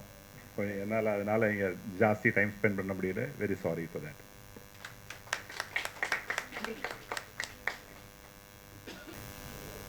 நமச்சிவாயவே ஞானமும் கல்வியும், நமச்சிவாயவே நானறி விச்சையும், நமச்சிவாயவே நான் நவீன்றேத்துமே, நமச்சிவாயவே நன்னெறி காட்டுமே. இன்றைய நாள் ஒரு பொன்னான நாள். உலக நாயகி அவர்கள் என்னை தொடர்பு கொண்டு உங்களுக்கு ஒரு விருது கொடுக்க வேண்டும் என்று சொல்லும்போது என்னோட மனசில் ஜெகதம்பா, உலக நாயக்கின்றது அம்பா தானே, அப்படியே சொல்கிற மாதிரியே இருந்தது. என்ன அந்த ஒரு அவங்களோட அமைப்புக்கு பார்த்தா உறவு சுரங்கம். அப்போ அந்த சுரங்கம்ன்றது எந்த அந்த அறிவு ஊற்று அவங்க பேசும்போதே அந்த தொட்டனை தூரும் மணற்கேணி மாந்தருக்கு கற்றனை தூரும் அறிவு அப்படிங்கிற மாதிரி எடுக்க எடுக்க சுரங்கத்துலேருந்து வந்துட்டே இருக்கு. அப்படி ஒரு ஒரு அவ்வளோ பெரிய ஒரு ரொம்ப பெரிய கலை பெட்டகம்னே சொல்லணும். என்ன தமிழோட என்ன அப்பர் பெருமான் பாடும்போது தமிழோடு இசைப்பாடல் மறந்தறியேன் அப்படின்னு பாடுவேன். அடுத்தது களவுபடாதது ஒரு காலம் காண்பன். நம்ம டைம் வேஸ்ட்டாக போயிடக்கூடாது. அதில் அவங்க ரொம்ப கரெக்டு, ஷார்ப்பாக அந்த இடத்த எப்போ ஆரம்பிக்கணுமோ அந்த ஆரம்பிக்கணும், எப்போ முடிப்பேன் எனக்கு கூட 5 நிமிஷம் அப்படின்னு சொல்லியிருக்காங்க. இதில் நான் ஒரு பெரிய விஷயம் என்னென்னா, நமச்சிவாய அப்படிங்கிற அந்த 5 எழுத்து இன்றைக்கி எல்லாரோட மனசுலேயும் நம்ம ஸ்மரணம் பண்ணிகிட்டே தான் இருக்கணும். அந்த ஒரு அதுக்கு எனக்கு ஒரு ரெகக்னிஷன் கிடைச்சதா இருக்குது. இதை பார்க்கும்போது என்னோடய பேரண்ட்ஸுக்கும் என்னோட தகப்பனார் தான் எனக்கு குரு. அதனால் குருவும் தகப்பனாருமா இருக்கக்கூடிய என தாயாகி தந்தையாய் தந்தையுமாய் தாங்குகின்ற தெய்வம் தன்னை நிகரில்லா தனி தலைமை தெய்வம் அப்படின்னு வள்ளலார் சொல்லிட்டார். எல்லா ரூபமாகவும் நமக்கு சிவஸ்வரூபம் தான் வச்சுக்கோங்க. அவர் தான் எல்லாமே குருவாய் என்ன பாடும் பணியே பணியாய் அருள்வாய்ன்றது எவ்வளோ பெரிய விஷயம். அதை எனக்கு அந்த பணி எனக்கு பணித்ததே கடவுளோட ஒரு இது தான். எனக்கு தெரியாது, நம்ம இப்படி பாடி வருவோன்றது நமக்கு தெரியாது. அதனால் எல்லாம் வல்ல அந்த இறைவனுக்கு இந்த நன்றியையும் இந்த உலகத்துக்கு எடுத்து காமிச்ச என்னோட பெற்றோர்களுக்கும் இந்த மாதிரி பேராசிரியர் பெருந்தகைகள் அவங்க நம்மளை ரெகக்னைஸ் பண்ணி சொல்லும்போது அது எவ்வளோ பெரிய சந்தோஷமாக இருக்குது. நான் அப்படி தான் நினச்சேன். ஏன்னா ஆத்தாளை எங்கள் அபிராமவல்லியை அண்டமெல்லாம் பூத்தாளை, உலக நாய்க்கு அண்டமெல்லாம் பூத்தாளை மாதுளம் பூ நிறத்தாளைன்னு சொல்லுவோம். இப்போ அந்த உலகமெல்லாம் பூக்கிறதுக்கு எப்படி இதோ இந்த மாதிரி ஒரு இது கேட்கவுடனே நமக்கு அப்படியே ஒரு இன்ஸ்பிரேஷன் வருது. என்ன தான் இது பண்ணாலும் நம்மளால் அது என்ன எப்படின்னு சொல்ல தெரில. இன்றைக்கி 3 பேருக்கு நான்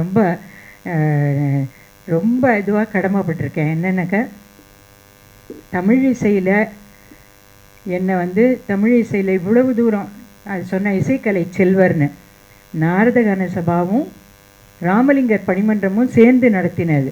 அதில் மகாலிங்க ஐயாவை கண்டிப்பாக நான் சொல்லணும். ஏன்னா அவர் எவ்வளவோ இதை பாடுங்கம்மா அதை பாடுங்கம்மான்னு சொல்லி ஒரு தலைப்பை எடுத்து கொடுத்து அப்படி வளர்த்து விட்டார் நம்மளை.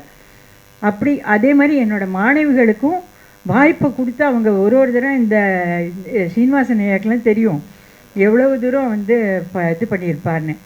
அதனால் இப்போ அப்படியே தமிழ் அருவி மாதிரி பேசினார் பார்த்திபன் ஐயா, அவருக்கும் தலைமை இது பண்ணி அவருக்கும் என்னோடய நன்றியை சொல்லி வச்சுக்கிறேன். இப்போ இந்த சொற்பொழிவுக்கு நம்ம எல்லாருமே கேட்டு சொல்கிற மாதிரி அவங்க பேரும் பாருங்க மகேஸ்வரி எல்லாம் மகாதேவன் அப்படின்னு சொல்கிறாங்க. எல்லாருக்கும் தலைவன் மகாதேவன், தேவர்களுக்கெல்லாம் தலை. அவனோட ஈஸ்வரி மகேஸ்வரி.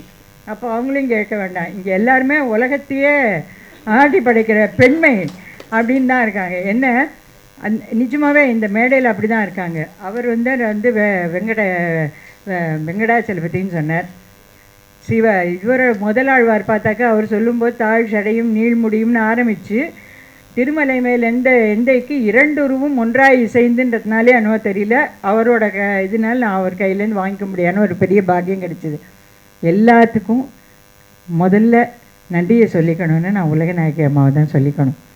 இன்றைக்கி என்னோட சம்பந்தி சொல்கிறாங்க, உலக நாயகி அவங்களோட இதுக்கு போகிறீங்களா நீங்கள்?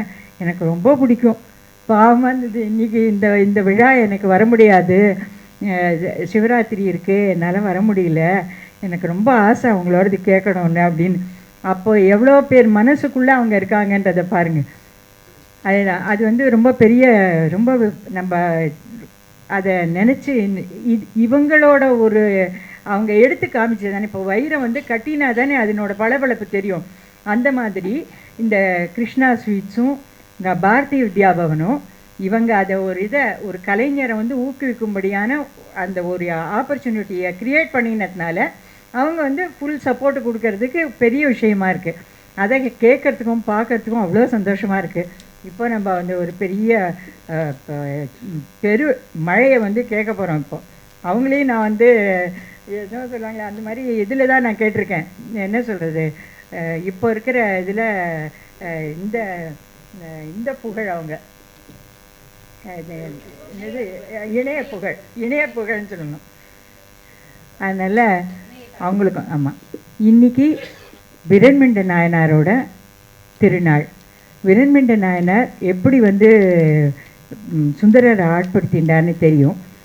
நமக்கு வந்து இன்றைக்கி நாயன்மார்களோட சரித்திரம் கிடைக்கிறதுக்கு திருத்தொண்டர் தொகை தொகைன்னா வந்து அந்த வெறும் எண்ணிக்கை தானே, அந்த எண்ணிக்கையை எடுத்து கொடுக்கறதுக்கு ஒரு காரணமாக இருந்தவர் விரண்மிண்ட நாயனார். மற்றதெல்லாம் அவங்க பேசிப்பாங்க. நான் என்ன நினச்சேன், தில்லை வாழ் அந்தனர்த மடியாருக்கும் மடியேன், அதை வந்து ஒரு இதுவாக பாடி அதை நிறைவு பண்ணிடலாம். ஏன்னா அவரோட இது வருது, முப்பெரும் அமைப்புகள் இந்த விருதை எனக்கு கொடுத்ததில் என்னோட பணிவான வணக்கங்களும் இந்த பெருமையெல்லாம் என்னோட பெற்றோர்களுக்கு சேரும் என்று கூறி நிறைவு செய்கிறேன். நன்றி, வணக்கம். நேரத்தின் அருமை கருதி மிகவும் சுருக்கமாக பேராசிரியர் களக்காடு ராமசீதாலட்சுமி அவர்கள் அவங்களுடைய ஏற்புரையை வழங்கினார். விரண்மீண்ட நாயனாரை பேசுவதற்காக கோவை மாநகரிலிருந்து வருகை புரிந்திருக்கக்கூடிய பேராசிரியர் மகேஸ்வரி சர்க்குரு அவர்கள் மிக ஆச்சரியமான ஒரு விஷயம், அவங்க எம்ஏ தமிழ்லாம் படிக்கல. நான் ஏற்கனவே பல மீட்டிங்கில் சொல்லியிருக்கேன், தமிழ்துறையை சாராதவர்களால் தமிழ்தாய் மிக பத்திரமாக இருக்கிறாள் என்று நான் சொல்லியிருக்கேன். அது மாதிரி கல்வி, அவங்களுடைய கல்வி முதுகலை உளவியல், சைக்காலஜி படித்த ஒரு பெண்மணி. ஆக விரண்மீண்டரை சைக்காலஜிக்கு அப்ரோச்சோடு காட்ட இருக்காங்க, அதை பார்க்கலாம். முதுகலை இதழியல், ஜேர்னலிசம் என்ற ஒரு தனி பிரிவை படித்தவர்கள். மகாகவி பாரதியாரை சர்க்குருவாக கொண்டவர். அதனால் தன் பெயரையே மகேஸ்வரி சர்க்குரு என்று தன்னுடைய பெயரிலேயே பாரதியை சர்க்குருவாக நினைத்து அந்த பெயரையே மாற்றி வடிவமைத்து கொண்டிருக்கிறார். மகாகவி பாரதியாரை சர்க்குருவாக கொண்டதால் தேடலும் தெளிதலும் சுய முன்னேற்ற பயிலகம் அவருடைய சொந்த பயிலகம். பிரீமியர் உள்ளிட்ட பாஞ்சாலைகள், Johnson Johnson tiles, aqua premier உள்ளிட்ட பஞ்சாலைகள் போன்ற பல தொழில் நிறுவனங்களில் சுய முன்னேற்ற திறன் மேம்பாட்டு பயிற்சியாளராக தன்னுடைய பணியை ஆற்றியிருக்கிறார். தொழிலாளர்கள் மத்தியில் இந்த பணியை ஆற்றியிருக்கிறார். கல்வி கடவுளாம் கல்லூரிகளிலும் பள்ளிகளிலும் உத்வேகம் கூட்டும் தன்னம்பிக்கை உரையாளர். குமரகுரு தொழில்நுட்ப கல்லூரியில் சமீபத்தில் தமிழரும் தொழில்நுட்பம் சார்ந்த சிறப்பு அழைப்பு விரிவுரையாளர். திருமதி கருணாம்பிகா வானவராயர் அம்மா அவர்களின் மங்கையர்க்கரசியார் அறக்கட்டளை இளைஞர்களுக்கான பயிற்சி பட்டறை சொற்பொழிவுகள் நடத்தியிருக்கிறார். பத்மஸ்ரீ சாலமன் பாப்பியா, சொல்வேந்தர் சுகீஸ்வம் ஐயா போன்ற தமிழ்ச் சான்றோர்களின் தலைமையில் பட்டிமன்றங்களினுடைய பேச்சாளர். பல்வேறு தொலைக்காட்சி பட்டிமன்றங்களை வழிநடத்தி வரக்கூடியவர். இலக்கிய கருத்தரங்க உரையாளர், பக்தி சொற்பொழிவு மற்றும் கம்பராமாயண தொடர் சொற்பொழிவு நிகழ்த்துபவர். கோவில் குடமுழுக்கு விழாக்களில் நேர்முக வர்ணனையாளர்.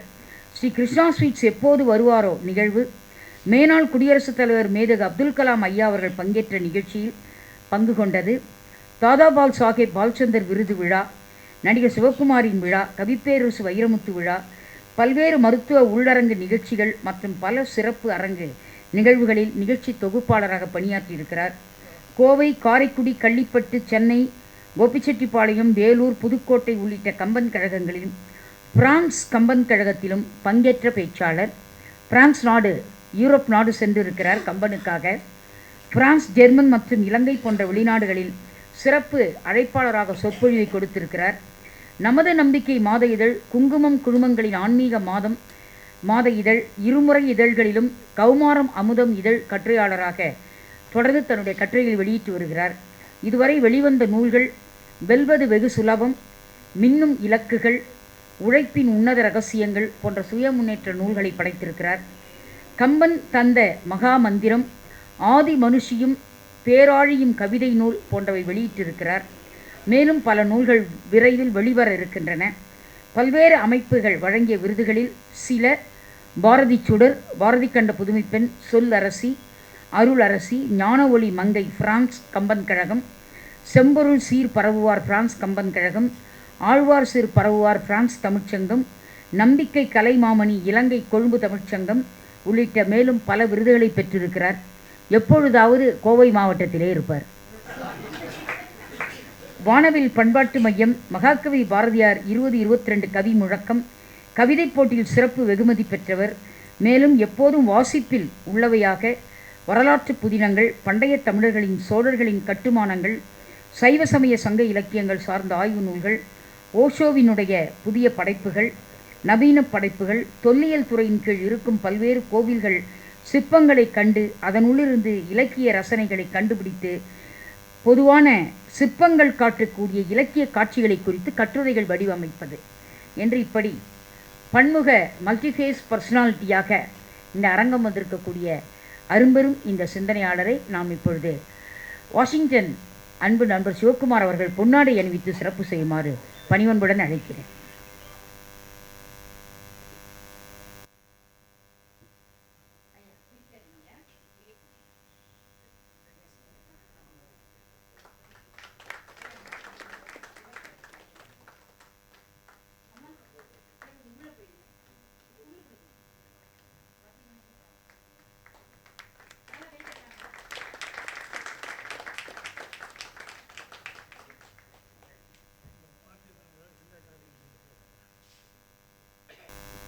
குனித்த புருவமும் கொவை செவ்வாயும் குமின் சிரிப்பும் பனித்த சடையும் பவளம்போல் மேனியும் பால் வெந்நீரும் இனித்தமுடன் எடுத்த நின் பொற்பாதமும் காணப்பெற்றால் மனித்த பிரவியும் வேண்டுவதே இம்மாநிலத்தை. எண்ணிய முடிதல் வேண்டும், நல்லவே எண்ணல் வேண்டும், திண்ணிய நெஞ்சம் வேண்டும், தெளிந்த நல்ல அறிவு வேண்டும், பண்ணிய பாவம் எல்லாம் பருதி முன் பணியே போல நன்னிய நின் முனைங்கு நசித்திடல் வேண்டும் அண்ணாய் என்று பாடிய எனது சர்க்குரு மகாகவி ஸ்ரீ சுப்பிரமணிய பாரதியாரின் திருப்பாதங்களை தொழுது வணங்கி போற்றுதலுக்கும் பெருமதிப்பிற்கும் உரிய உலகெங்கும் வாழ்கின்ற அத்துணை அன்பர்களுக்கும் இனிப்புகளையும் காரங்களையும் தெய்வ இனிப்புகளாகவும் காரங்களாகவும் கொடுத்து கொண்டிருக்கின்ற ஸ்ரீ கிருஷ்ணா ஸ்வீட்ஸ் திரு முரளி அவர்களுக்கும் மற்றும் இந்த நிகழ்வை பாரதிய வித்யா பவன் இணைந்து நடத்தி கொண்டிருக்கின்றது அந்த நிறுவனத்தாருக்கும் மற்றும் இந்த நிகழ்விற்கு வெகு அளவிலே இங்கு வருகை புரிந்து சிருங்கார சென்னை என்று சொல்லலாம். எதனால் அது சிருங்கார சென்னை என்றால் இலக்கியங்களை சிருங்காரமாக ரசிப்பதால் அது சிருங்கார சென்னை. அந்த வகையிலே சிருங்கார சென்னையாக அமர்ந்திருக்கின்ற நேயர்கள் அனைவருக்கும் மற்றும் இந்த நிகழ்விலே பார்த்திபனின் அர்ஜுனன் என்கின்ற பார்த்திபனின் சரங்களைப் போல ஒரு அற்புதமான தலைமை உரையை சொல் சரமாக தந்து அமர்ந்திருக்கின்ற ஐயா திரு பார்த்திபன் அவர்களுக்கும் மற்றபடி எப்பொழுதுமே நிகழ்வுகளிலே அது சைவமாக இருந்தாலும் எங்கோ ஒரு மூலையிலே நிச்சயமாக ஆஞ்சநேய சுவாமி அமர்ந்திருப்பார்.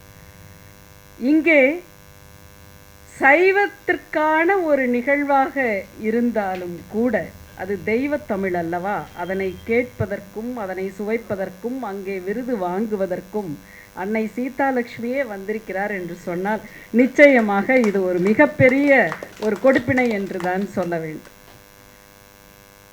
இன்னொன்று, விரண்மிண்ட நாயனாரை அவர் பித்தாபிரை சூடி பாடுகின்ற பொழுது சற்றே சறுக்கல் அவருடைய பாட்டிலே இல்லை.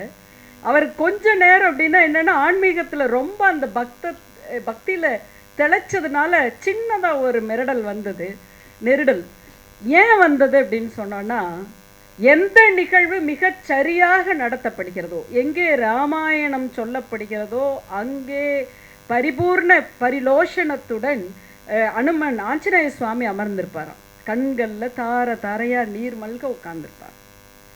ஒரு சேக்கிழாரினுடைய இந்த தெய்வீக தமிழ் அரங்கேறுகின்ற இந்த வேளையிலே விரண்மிண்ட நாயனார் இங்கு அரங்கேற்றப்படுகின்ற இந்த வேளையிலே விரண்மிண்டனார் சூட்சுமமாக எழுந்தருளினுடைய விளைவுதான் அது. அப்படி என்றால் இந்த நிகழ்வு எப்பேற்பட்ட நிகழ்வு. ஒரு பெரிய சுனாமி வருதுன்னு வைங்களேன். அந்த சுனாமியில் என்ன ஆகும்னா கடல்ல இருக்க மீன்கள் எல்லாம் எப்படின்னா பறந்து போய் மேகத்தில் போய் உட்கார்ந்துரும். அந்த மேகத்திலே உட்கார்ந்த மீன்கள் எல்லாம் மீண்டும் நீருண்ட மேகங்களாக மாறுகின்ற பொழுது மேலே இருக்கின்ற மீன்கள் மழையா அப்படியே பொழியும். அப்படி எப்பப்பெல்லாம் இலக்கியங்கள் எப்பொழுதோ எழுதப்பட்ட தமிழ் இலக்கியங்கள், சங்க இலக்கியங்கள் மற்றும் தெய்வத்தமிழ் இலக்கியங்கள் எல்லாமே என்னாச்சுன்னா உறைஞ்சு போய் அப்படி மேலே உட்கார்ந்துருந்தது. அந்த உறைந்ததை அப்படியே மீட்டுருவாக்கம் செய்தது போன்ற ஒரு பாணியிலே அதனை கீழே கொண்டு வந்து அப்படியே கொஞ்சம் கொஞ்சமாக மெல்ட் பண்ணி ஒரு 10 வருடங்களாக அதை கொஞ்சம் கொஞ்சமாக எடுத்துக்கிட்டு வந்து அந்த தமிழுக்கும் இந்த நம்முடைய அழகான மனித உள்ளங்களுக்கும் இடையே உறவு பாலமாக வைத்து ஒரு உறவுச் சுரங்கம் அமைத்திருக்கிறார் என்று சொன்னால் அது நிச்சயமாக உலகநாயகி அக்கா அவர்களால் தான் முடியும். அப்படி ஒரு பாலம் அமைச்சு கொடுத்துருக்கீங்க. அந்த வகையிலே உங்களுக்கு எங்களுடைய மனப்பூர்வமான நன்றிகள். நீங்கள் 100 ஆண்டு காலம் வாழ வேண்டும், இறைவன் உங்களுக்கு எல்லா நலமும் தர வேண்டும் என்று வேண்டி விரும்பி கேட்டுக்கொள்கின்றேன். ஒரு என்ன சொல்கிறது, அவங்கள பற்றி அவ்வளோ ஒரு கரெக்டாக பர்ஃபெக்ஷன் அப்படின்னு சொல்லுவாங்க. ஒரு நிகழ்வு வந்து சரியாக நடக்கணும்னா அந்த பர்ஃபெக்ஷன் இருக்கணும், டெடிகேஷன் இருக்கணும். அது இரண்டுமே இணைந்த ஒரு அக்கா அப்படின்னா இது புகழ்ச்சி அல்லக்கா, உண்மையை சொல்கிறோம். அந்த வகையில் நாங்கள் கண்கூட பார்த்துருக்கோம் உங்களுக்கு. அந்த வகையில் உங்களுக்கு மீண்டும் ஒரு முறை எங்களுடைய மனமார்ந்த நம் அனைவரின் சார்பிலும் ஒரு மனமார்ந்த நன்றியையும் பாராட்டுதல்களையும் தெரிவித்துக் கொள்கிறோம். இலக்கிய விழாக்கள் நடக்கின்ற பொழுது ஒருத்தர் வரலைன்னா தான் கவலையாக இருக்கும். அது யார் அப்படின்னு சொன்னோன்னா சகோதரர் பாலஸ்ரீனிவாசன் அண்ணா தான். நான் வரும்போதே நினச்சேன் அவர் வரணுமே, அண்ணா வந்தால் தான் கொஞ்சம் சந்தோஷமாக இருக்குமே அப்படின்னு. ஆக அந்த வகையிலே வருகை புரிந்திருக்கின்ற பாலஸ்ரீனிவாசன் அண்ணா அவர்களுக்கும் ஒவ்வொருவருக்கும் என்னுடைய மனப்பூர்வமான வணக்கங்களையும் நன்றிகளையும் கோவையிலிருந்து கொண்டு வந்த பருத்தி பூக்களின் அன்புடன் உங்களிடம் சமர்ப்பிப்பதில் மகிழ்கின்றேன். இப்போது காட்டன் தானே நாங்கள் இல்லையா, தென்னிந்தியாவின் மேன் சிஸ்டர் தானே நாங்கள் அல்ல. அந்த வகையிலே நாங்கள் பெருமிதத்துடன் இந்த நிகழ்வு விரண்மிண்ட நாயனார் நான் நேரடியாக ஒரு 3 புள்ளிகளில் ஆரம்பிக்கிறேன். சகோதரர்களே, 3 புள்ளிகள். முதல்ல ஒரு 3 புள்ளி சொல்லுவேன், பின்னாடி ஒரு 3 புள்ளி சொல்லுவேன். அந்த 6 விண்மீன் புள்ளிகள் தான் இணைந்து ஒரு விஷயத்தை சொல்லும். சரிங்களா? இப்போது திருக்கூட்ட சிறப்பு அதுதான் முதல் நட்சத்திர புள்ளி. அந்த விண்மீன் புள்ளியை எப்படி எடுத்துக்கலாம் அப்படின்னு சொன்னோன்னா, அடியார்கள் அப்படின்னா எப்படி இருப்பாங்க? அடியார்கள் என்பவர்கள், சிவனடியார்கள் என்பவர்கள் சிவபெருமானை முப்பொழுதும் நினைத்து கொண்டு நெற்றியிலேயும் உடலின் பல்வேறு இடங்களிலேயும் பால் வெந்நீரை பூசிக்கொண்டு, அதுபோக கண்ணாடி எப்படி தன்னுடைய முகத்தை காட்டுகின்ற பொழுது, நம்முடைய முகத்தை இப்போ கண்ணாடி காட்டுதுன்னா உள் பிம்பத்தை காட்டாது. ஆனால் இவர்களினுடைய உள் பிம்பம் அன்பை காட்டுகின்ற ஒரு அற்புதமானவர்களாக யார் இருப்பாங்கன்னு சொன்னான்னா அடியார்கள் தான். கண்டிகை எனப்படுகின்ற ருத்ராட்ச மாலை அணிந்து கொண்டு, சில நேரங்களில் அது காவியாக இருக்கின்ற மெல்லிய பருத்தி ஆடையும், சில நேரங்களில் கந்தலான ஆடையையும் அணிந்து கொண்டு, அடியார்களை கண்டபோதெல்லாம் உள்ளத்திலே என் உள்ளத்திலே இருக்கின்ற இறைவன் உன்னுள்ளத்திலேயும் இருக்கிறானப்பா என்று அடியார்கள் தொலை வணங்கி, அதுக்கப்புறம் சதா சர்வகாலமும் பஞ்சாட்சர மந்திரத்தை ஓதிக்கொண்டு ஓம் நம சிவாய என்று சொல்லிக் கொண்டிருக்கின்றவர்கள் தான் அடியார்கள். இவர்கள் நிறை தூய்மையாளர்கள் என்கின்றார் சேக்கிழார் பெருமான். நிறை தூய்மையாளர்கள் எப்படின்னா பூசு நீரு போல் வெண்மை உள்ளம் கொண்ட புனிதர்கள் என்பது சேக்கிழார் பெருமானினுடைய வாக்கு. நிறை தூய்மையுடன் இருக்கின்ற இவர்கள் எப்படி இருப்பாங்கன்னா, சில நேரங்களில் மெய் அப்படியே தழைந்து இருப்பார்கள். மெய் தழைந்து என்பதை கூஸ் பம்ப் அப்படின்னு சொல்கிறோம் இல்லையா, மயிர் கூச்சரிதல். அந்த மயிர் கூச்சரிதலுடன் சிவனடியார்களை பார்க்கின்ற பொழுதிலெல்லாம் அவர்களுடைய உடலும் உள்ளமும் அப்படி மெய்தான் விரும்பி விதிர்த்து அப்படின்னு சொல்கிறாங்க இல்லையா, அந்த நிலையில் இருக்கக்கூடியவர்கள் சிவனடியார்கள். இவர்களுடைய வேலை என்ன? சதா சர்வகாலமும் சிவபெருமானை நினைத்து கொண்டு நந்தவனம் அமைத்து கொண்டு திருக்கோவில்களிலே மெழுகிட்டு கொண்டு அடுத்தது அடியார்களை காண்கின்ற பொழுதெல்லாம் வணங்கி கொண்டு அடியார்களுக்கு திருப்பணி செய்து கொண்டு சிவபெருமானுக்கு மாலை கட்டி கொடுத்து கொண்டு அடியார்களிடம் மெல்லவே நெருங்குவதற்கும் அஞ்சுவார்களாம். ஏன்னா என்னுள்ளிருக்கும் அடியான் சிவபெருமான் உன்னுள்ளத்திலும் இருக்கின்றான், அவன் பையவே உறங்க வேண்டும்னு சில சமயம் நினைப்பாங்களா. இதுதான் அடியார்கள் என்பது சேக்கிழாரினுடைய வாக்கு. என்ன அருமை பாருங்களேன். இவர்களுடைய சிவநாமம் இவங்க கிட்ட இருக்கிறதுனால இவங்க கிட்ட நிறை செல்வம் எப்பவும் இருக்கும்.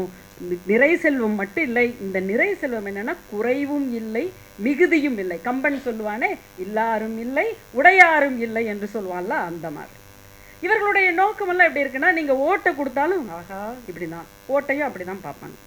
தங்கம் ஒரு 5 கிலோ இன்னைக்கு விற்கிற தேதியில் நான் பேசி முடிச்சுட்டு போகிறக்குள்ள 50,000க்கு வந்தாலும் வந்து மகளிர் தின விழாவில் எங்களுக்கெல்லாம் கொஞ்சம் வருத்தம். என்னதான் நாங்கள் மகளிர் தின விழா எங்களுக்கு சுதந்திரம் அது இது பேசினாலும் தங்க விலை ஏறும் போதெல்லாம் பக்கு பக்குன்ட்டு தான் இருக்குது இல்லைங்களா. ஆக இந்த ஓடையும் செம்பொன்னையும் எப்படி பார்ப்பாங்களா, ஒரே மாதிரி தான் பார்த்துக்குவாங்க. அடுத்தது கூடை. இப்போ எல்லாரும் கூடணும் பாருங்களேன். இப்போ எல்லாரும் இப்போ கூடி இருக்கின்றோம். இது அடியார் திருக்கூட்டம் தான். இப்போ உறவுச்சரங்கம் இந்த நடத்துக்கின்ற இந்த இலக்கிய அடியார் திருக்கூட்டம் தான். இந்த கூட்டத்தை பார்த்த உடனே அக்காவை பார்த்தேன், உலகநாயகிக்கா, வர்றவங்க எல்லாத்தையும் கும்பிடு போட்டாங்க. அந்த கும்பிடுகின்ற பொழுது நீங்களும் எதிரிலே கும்பிட்டீர்கள். ஆனால் அந்த கும்பிடலிலே ஒரு நேரம் கூட மெட்டீரியலிஸ்ட் இல்லை. அப்படிதான் உன்னால எனக்கு என்னாகும் என்னால உனக்கு என்னாகுங்கிறது இல்லாம நீ கும்பிடுற நானும் கும்பிடுறேன் அப்படிங்கிற அந்த அன்பு இருந்தது இல்லைங்களா. ஆக அது மட்டும் இல்லாமல் இவங்களுக்கு வீடும் கூட வேண்டாம் இந்த அடியார்களுக்கு. ஏப்பா உனக்கு ஒரு 3 பெட்ரூமு 3 BK 4 BK அல்ல, பெரிய வீடு இருக்கு இல்லையா, அந்த மோட்ச வீடு தர்றேனாலும் கூட வேண்டான்றுவாங்களாம். வேண்டாம் எனக்கு, ஏன்னா அடியார்களுடன் நான் இருந்தால் போதும் என்று நினைக்கின்றவர்கள் அடியார் திருக்கூட்டம். ஓடும் செம்பொன்னும் ஒக்கவே நோக்குவார் கூடும் அன்பினிலே கும்பிடலே அன்றி வீடும் வேண்டா விரலின் விளங்கிய கேடும் ஆக்கமும் கெட்ட திருவினார். அப்படின்னா கேடும் ஆக்கமும் கெட்ட திருவினார். இதுதான் பார்க்கணும் நம்ம இங்கே. சேக்கிழாருடைய அற்புதமான சொல்லாடல். கேடும் ஆக்கமும், நல்லது செஞ்சாலும் இப்படிதான் இருப்பாங்க, கெட்டதே ஆனாலும் இப்படிதான் இருப்பாங்க. ஒக்கவே நோக்குகின்ற பண்பும் அதனால எனக்கு ஏதாவது ஆகுங்கிற எண்ணமும் அவர்களுக்கு கிடையவே கிடையாது. அதுதான் திருமூலர் அழகா சொன்னார், சிவ சிவ என்றிட தேவரும் ஆவார் சிவ சிவ என்ன சிவகதிதான் இல்லைங்களா. என்ன அற்புதமான அடியார்கள் திருக்கூட்டம்.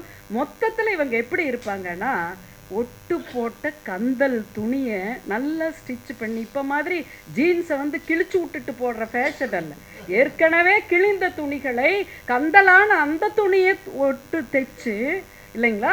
அப்படி அதுதான் விலையும் ஜாஸ்திங்க ஐயா. இன்னைக்கு தேதியில் அந்த ஜீன்ஸ் தான் விலை ஜாஸ்தி இல்லைங்களா. ஆக ஆனால் விலை மதிப்பே இல்லாத இந்த கந்தலாடை அவங்களுக்கு தெரியல இல்லையா. அதுதான். அப்போ இது எப்படின்னா இவங்களுக்கு வேலை என்ன அப்படின்னா, என்னோட இறைவன் ஈசனை தான் நான் பார்க்கணும், வேற ஒரு வேலை எனக்கு இல்லை. என் மனசுக்குள்ள ஈசனை பார்க்கணும். எதுக்கு அப்படி இருக்கு, அடியார் மனசுக்குள்ளையும் ஈசனை பார்க்கணும்னு நினச்சிக்கிட்டு இருப்பாங்க. இவங்களுடைய வீரம் என்ன அப்படின்னு சொன்னா, அரசன் வந்து நின்றாலும் கூட ஆண்டி ஒப்ப பார்த்து கொண்டு ஈசனை மனதினுள்ளே நினைத்து கொண்டிருக்கின்ற பரிராஜ்ய அரசனாக நின்று கொண்டிருப்பார்கள் அடியார்கள். அதுதாங்க அவங்களுடைய பர்சனாலிட்டி, ஆளுமை அப்படின்னு சொல்றோம் இல்லையா. அந்த ஆளுமை ஆரம் கண்டிகை.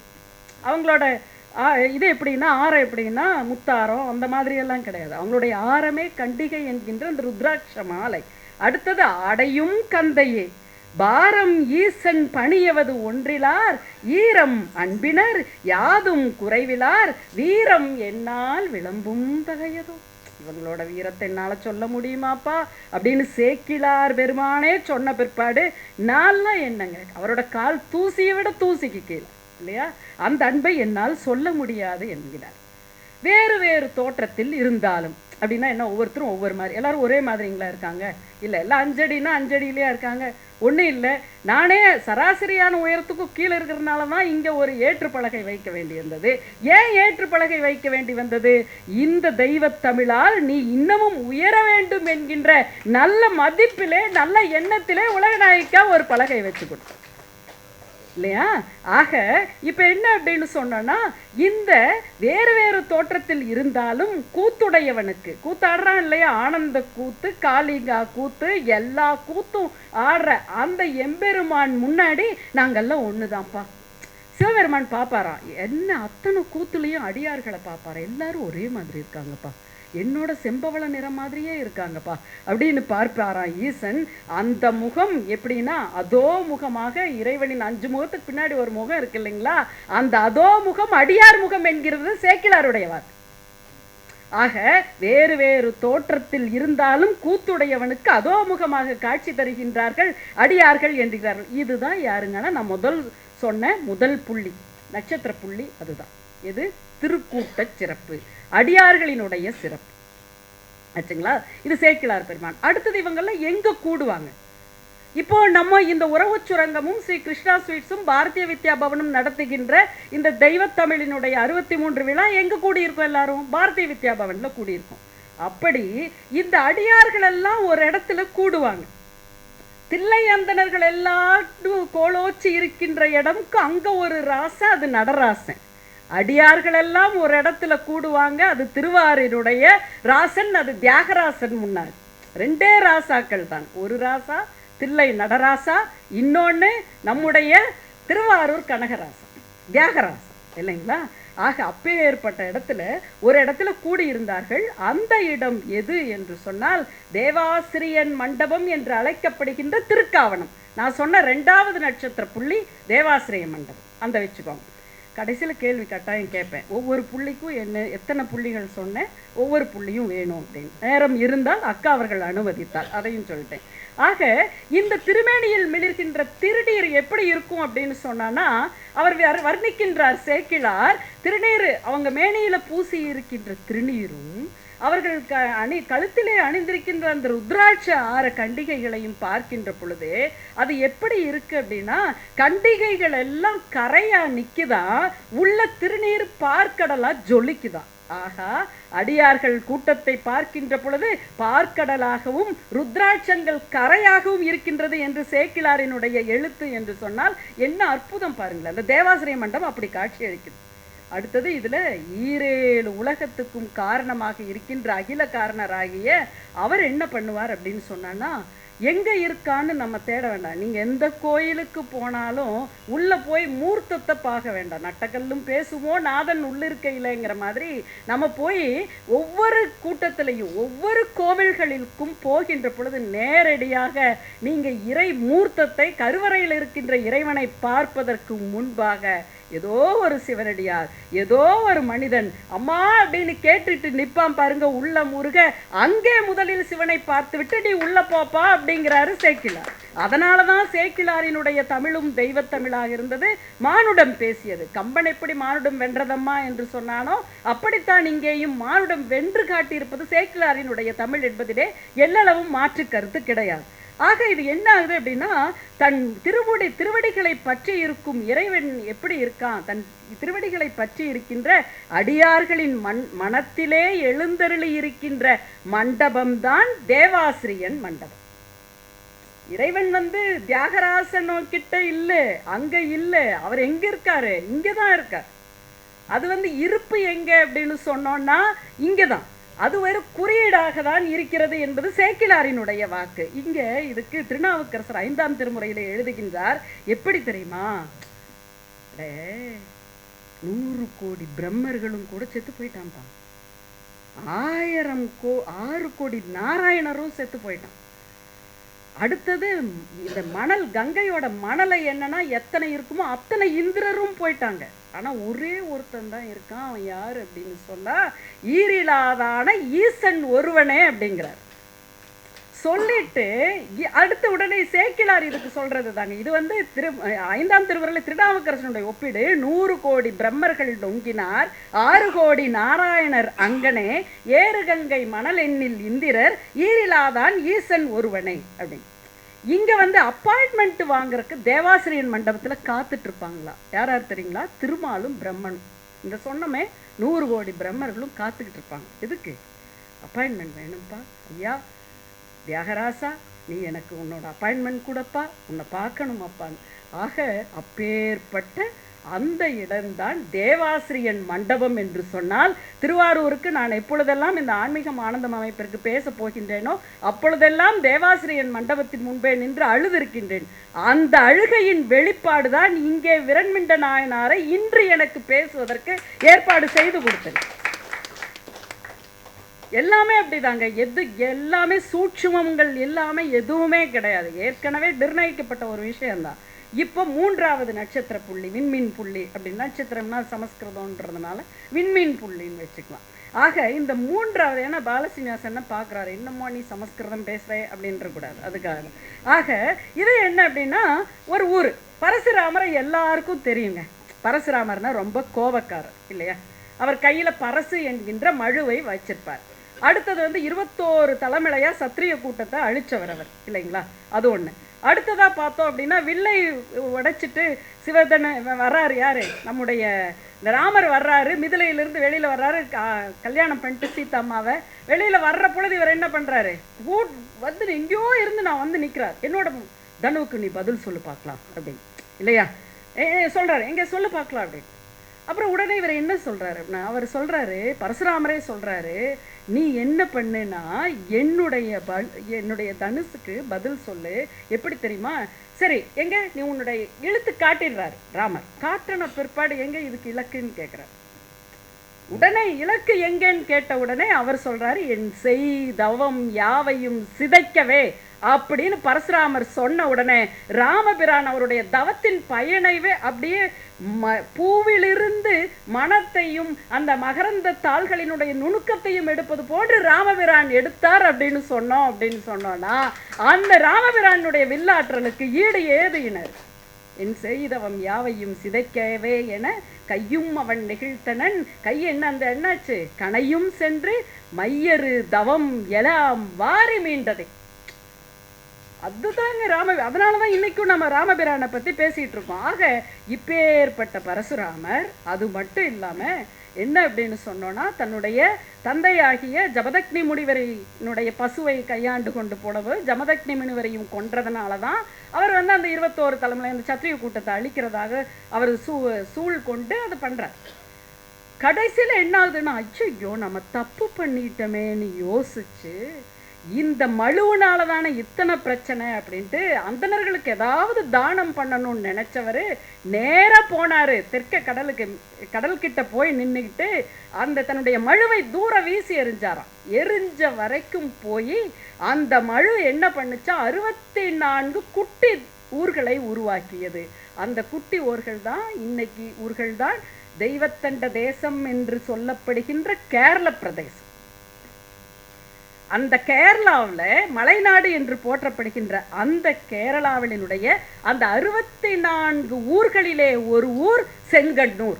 அந்த செங்கண்ணூர் தான் திருச்செங்கன்றூர். அந்த திருச்செங்கன்றூர் தான் எது அப்படின்னு சொன்னோன்னா, அதோட மேப் எப்படின்னா, எர்ணாகுளத்திலிருந்து ஏற்றுமானூர், ஏற்றுமானூர்லேருந்து கோட்டயம், கோட்டயத்திலிருந்து பல ஊர்கள் கடந்து வந்தால் திருச்செங்கன்றூர். அந்த திருச்செங்கன்றூர்லேருந்து கிட்டத்தட்ட 497 கிலோமீட்டர் ஒருத்தர் பயணிக்கிறார். எங்கே இருந்து? திருச்செங்கன்றூர்லேருந்து பயணித்து ஒவ்வொரு திருத்தலமாக பார்த்துக்கிட்டு வரார். சரிங்களா? இப்போ 3 புள்ளிகள் முடிஞ்சது. அது அப்படியே இருக்கட்டும். இப்போ இந்த திருச்செங்கன்றூரிலே வேளாளர் மரபிலே பரசுராமரினுடைய அருளால் பெற்ற அந்த திருவூரிலே கிட்டத்தட்ட பரசுராமர் மாதிரியே தான் கோபம். அவ்வளோ கோபம் அவருக்கு. யாராவது சரியா நடக்கலைன்னா கோபம் வந்துடும். யாராவது சரியா முகமன் கூறலைன்னா கோபம் வந்துடும். யாராவது சிவபெருமானுக்கு சரியா பூஜை பண்ணலைன்னா கோபம் வந்துடும். யாராவது வேளாளர் தொழிலை அறம் சார்ந்து செய்யலைன்னா கோபம் வந்துடும். இன்னைக்கு அவர் இருந்திருந்தா சரியா இருந்திருக்கும். இன்னைக்கு இத்தனை பவுடரா கலக்கி மருந்தா தெளிச்சு பயிர்களை நம்ம செஞ்சுக்கிட்டு இருக்கோமே, எல்லாரும் உடம்பும் கெட்டு குட்டிச்சவரா ஆயிருக்கு. காரணமே என்னன்னா, பயிர்களில் பூச்சிக்கொல்லிகை மருந்துகளை அடிச்சடிச்சு இன்னைக்கு பூச்சி மருந்தா சாப்பிட்டுக்கிட்டு இருக்கோம். அவர் இருந்திருந்தாருன்னு வைங்களேன், அதுக்கெல்லாமே ஒன்றுமே வேலையே இருந்திருக்காது. நல்ல விதமான ஒரு ஆர்கானிக் ஃபுட்டு நம்மளுக்கு கிடைச்சிரும். ஆக அப்பேற்பட்ட வேளாளர் மரபிலே பிறந்தவர் யார் அப்படின்னு சொன்னால் விரண்மிண்டர். சரிங்களா? இப்போ தான் விரண்மிண்டர் ஹீரோ வந்திருக்கார். ஆமாம். இவர் எப்படி அப்படின்னு சொன்னான்னா, இவருடைய தோற்ற பொழிவுங்க. இது என்னுடைய கொஞ்சம் கற்பனையும் சேர்த்திருக்கேன். ஒரு 6.5 அடி உயரம், செம்பவள நிறம், கேரள தேசத்துக்கே உரிய அந்த நிறம், கற்பனை பண்ணிக்கோங்க. அப்படியே கேரள தேசத்திற்கு உரிய நிறம். அந்த நிறத்தினோட என்னென்னா சுருட்ட முடி, கேசம் அப்படியே சுருட்ட கேசம், நடுவில் ஜொண்டி போடுவாங்க இல்லையா, ரிஷிகளெல்லாம் போடுவாங்கல்ல, அந்த மாதிரி ஜொண்டி, சற்றே விரிந்த கூந்தல். அடுத்தது முகத்தில் பார்த்தீங்கன்னா நெளிந்த சுருட்டையான கருகரு தாடியும் முறுக்கிய மீசையும், முண்டாசு கவியினுடைய மீசையை போன்று. அடுத்தது கழுத்தில் ருத்ராட்ச மாலை. தோற்றமே இப்படி ராஜா மாதிரி இருக்கு. ட்ரெஸ்ஸை பற்றி கவலை கிடையாது. ஏதோ ஒரு கந்தலாடையை கட்டி கொண்டு அப்படி நிற்பாரான் ஜம்மன். வர்ற வழியில் எல்லா கோயில்களையும் பார்த்து எங்கிருந்து கிட்டத்தட்ட 497 கிலோமீட்டர், எங்கிருந்து கூகுள் மாமா சொன்னது இதுதான் சொன்னார். எங்கன்னா திருச்செங்குன்றூர்லேருந்து திருவாரூருக்கு இவ்வளோ கிலோமீட்டர் இருக்குது. அவ்வளோ பயணம். அந்த பயணத்தில் மனுஷன் வந்து நடந்து வந்து அவர் எப்படி வந்து சேர்ந்துருக்காரு, தேவாசிரிய மண்டபத்துக்கு வந்து வந்துட்டார். ஒவ்வொரு ஊராக பார்த்து முடிச்சு இங்கே வந்துட்டார். அது வந்து எப்படின்னா மெய்ப்பத்தர்கள் பால் அறிவுடையார். இவருடைய கேரக்டர் எப்படி அப்படின்னு விவரிக்கிறார் சேக்கிழார். மெய்ப்பத்தர்கள் பால் அறிவுடையார்.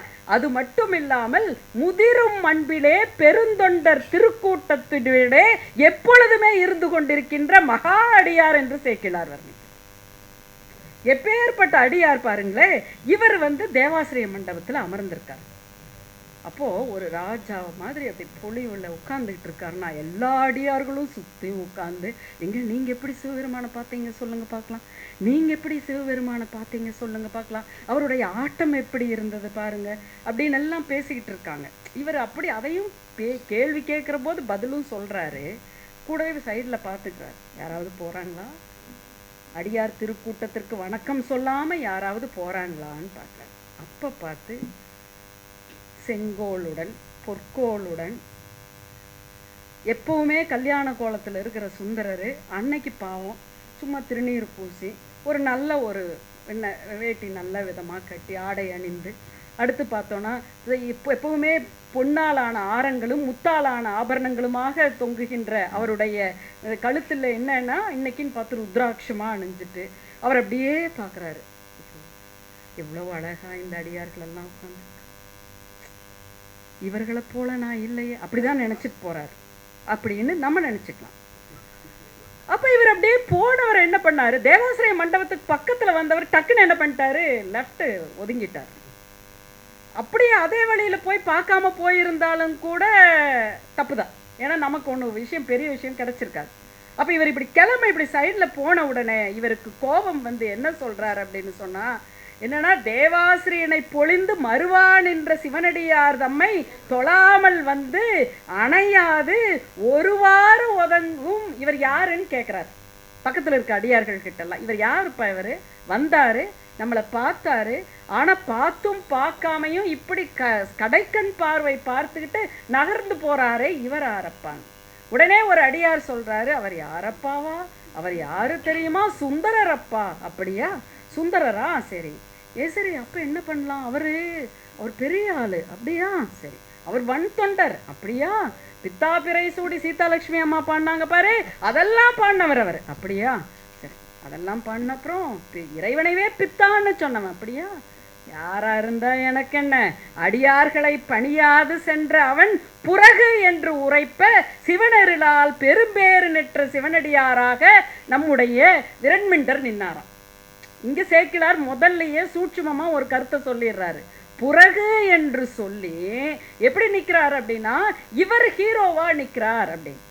ஒரு அடியார் கூட்டத்தில் இருந்து கொண்ட ஒரு அடியார் எங்கேயோ இருந்து வந்த, கிட்டத்தட்ட சொன்னோம் அப்படின்னா அந்த சிவனடியார்கள் எல்லாம் எப்படி இருப்பாங்கன்னா உங்களுக்கே தெரியும். இன்னைக்கு திருவாரூர்ல போய் எப்ப பாருங்க எப்பொழுதுமே அந்த ருத்ராட்சம் அணிந்து கொண்டு அத்தனை அடியார் கூட்டம் வந்து கொண்டே தான் இருக்கும். அது பார்க்க கண்கொள்ளா காட்சி. அவர்கள் பசிச்சு சாப்பிட்டு நான் பார்த்ததே கிடையாது. எப்பொழுதுமே அவர்களுடைய வாய் நம்முடைய பஞ்சாட்சர மந்திரத்தை ஒழித்து கொண்டே இருக்கும். அப்போ சரி அப்படின்னு சொல்லி உள்ள போயிட்டார் அவர். இவர் சுந்தரரை ஒதுக்கி வச்சாச்சு. வன் தொண்டராகிய சுந்தரரை புறகு என்றால் ஒதுக்கி வைப்பது, நீ இல்லைப்பா போ அந்த பக்கம் அப்படின்னு சொல்கிறது. அடுத்து பார்த்தோம் அப்படின்னு சொன்னா பக்கத்தில் இருந்தவர் சொன்னார், ஏப்பா அவர் யாரு தெரியுமா, என்னை பேசவும் கூட விடலையே, அவர் யாரு தெரியுமா, அட சும்மா நீட்டாதையப்பா, அவர் யாருன்னு சொல்லு, அவர் வன் தொண்டர். அதுதான் நீ முதல்லயே சொல்லிட்டே, அடுத்ததுக்கு வா. அடுத்தது என்ன தெரியுமா, உள்ள நிற்கிறாரே சிவபெருமான், உள்ள இல்லை நம்ம கிட்ட நிற்கிறார். அங்க அவர் சொல்றாரு உள்ள இல்லை இங்க இருக்கார் நம்ம கிட்ட. அந்த சிவபெருமானினுடைய தோழர், தம் பிரானினுடைய தோழர். அப்படியா, இது எனக்கு தெரியாம போச்சே. சுந்தரரும் புறகு, சுந்தரரின் தோழரும் ஆகிய தம்பிரானும் புறகு. ஏன்னா நீ அதாவது எனக்கு சப்போர்ட் வந்து எப்பவுமே என்னன்னு தெரியுங்களா, ஒரு நீங்க சொல்ற மாதிரி ஒரு பெரிய ஆள் நமக்கு தெரிஞ்சதுன்னு வைங்களேன், கூட இருக்க பிஏவால நம்ம கண்டுக்கவே மாட்டோம். டைரக்டா நம்ம என்ன பண்ணுவோம்னா நேரடியா யார் கூட பேசிடுவோம், அந்த ஒரு பெரிய ஆள் கூடவே நம்ம பேசிடுவோம். அவர் வந்து பெரிய ஆள் வந்து அதுக்கு சரின்னு சொல்லலாம், சில சமயம் சொல்லாமே போகலாம். ஆனால் நமக்கு நேரடியாக பேசக்கூடிய ஒரு தெளிவு வந்துடும். இப்போ இவர் அப்படி சொன்ன உடனே பிராணாந்தன்மை பிறை சூடி பூணார் அரவம் புனைந்தார்க்கும் புறகு என்று உரைப்ப மற்றவர் பால் கோணா அருளை பெற்றார் மற்ற அணியாராம் பெருமை கூறுவார். இது என்ன தெரியுங்களா, சிவபெருமானையும் புறகு என்று சொல்லி மற்ற அடியார்களிலெல்லாம் சிறப்பு மிகுந்த அடியாராக விரண்மிண்டர் மாறினார் என்கின்றார் சேக்கிழார். என்ன ஒரு அற்புதம் பாருங்க. கேட்க கேட்க அப்ப தோழரும் புறகு, தோழருக்கான தோழரும் புறகு, இப்படி ஆயிடுச்சா. ஆனா உள்ள நடந்த விஷயம் வேற. இவர் போறாரு நேரடியா உள்ள போயிட்டு அங்க போய் சுந்தரர் பெருமான் நிற்கிறார். ஏன்பா சுந்தரா உன் முகம் இவ்வளவு வாட்டமா இருக்கு? ஒன்றும் இல்லை, வரும்போது பார்த்தேன் நான் நல்லா தான் இருக்கேன், எப்பவும் கல்யாண கோலத்தில் இருக்கேன், பறவையாரை கல்யாணம் பண்ணியிருக்கேன், எல்லாம் சரிதான். ஆனாலும் கூட பிரச்சனை என்ன அப்படின்னா, அங்கே அடியார்கள் கூட்டம் உட்காந்துருக்காங்க, அவ்வளோ ஆனந்தமாக உட்காந்துருக்காங்க. அவங்கள பார்க்கும்போது நான் அந்த அடியார் கூட்டத்தில் இல்லையேன்னு எனக்கு வருத்தமாக இருக்கு. அப்படியா, சரி, உனக்கு அடியார்களை பற்றி என்ன தெரியும்? உடனே இவர் சொல்கிறார், யார்? சுந்தரர் சொல்கிறார், அடியார்கள்னா என்ன? ருத்ராட்சம் அணிஞ்சிருப்பாங்க, அடுத்தது பஞ்சாட்சர மந்திரம் ஓதுவாங்க, பிச்சாந்தேகி தான், எப்பொழுதுமே இப்போ பிச்சை எடுத்து சாப்பிடக்கூடியவர்கள், அவர்கள் தனக்குன்னு ஒன்றும் சேர்த்திக்க வைக்க மாட்டாங்க, எப்பொழுதுமே ஆனந்தமய கோஷத்தில் இருக்கிறவங்க அப்படின்னு சொன்ன. அப்படியா, அதை விட ஒன்று இருக்குது தெரியுமா, அடியார்னா யார் தெரியுமா? பெருமையால் தம்மை ஒப்பார்.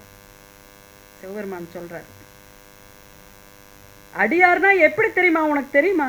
அடியார்னா பெருமையால் தம்மை ஒப்பார், பேணலால் எம்மை பெற்றார், பேணலால் எம்மை பெற்றார். அடுத்தது ஒருமையால் உலகை வெல்வார். இந்த இருமை கிடையாது அவங்க கிட்ட, அதாவது துன்பம் இன்பம் பிறப்பு இறப்பு இந்த இருமை கடந்தவர்கள் அவர்கள். அதனால என்ன சொல்றாரு, ஒருமையால் உலகை வெல்வார், ஊனமேல் ஒன்றுமில்லார். அவங்களுக்கு ஊனம்னே கிடையாது ஒன்றுமே. நம்ம தான் குறை சொல்லிக்கிட்டே இருப்போம், அது இல்லை இது இல்லை, சாம்பாரில் உப்பு இல்லை. மகளிர் தின விழாவாக இருந்தாலும் தான் என்னங்க, நாங்கள் மகளிர் எப்பாவது சமைப்போம் வீட்டில், அதுதான் சரி. சமைக்கிற போதெல்லாம் நீங்கள் சாம்பாரில் உப்பு இல்லை, ரசத்தில் அது இல்லை இது இல்லை. ஒரு அம்மா அப்படி தான் பண்ணாங்க.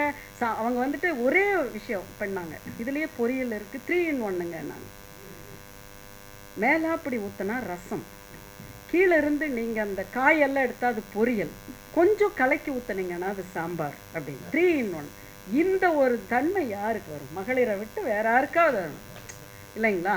அப்பேற்பட்டவங்க நாங்கள். அப்போ இவர் என்னென்ன, ஊனமேல் ஒன்றுமிலார், அருமையாம் நிலையில் நின்றார். இதுதான் பார்க்கணும், அருமையாம் நிலையில் நின்றார். ஏன்னா ஒருமை கடந்து ஒருமையில் நிற்கிற பொழுது இருமை கிடையாது அவர்களுக்கு.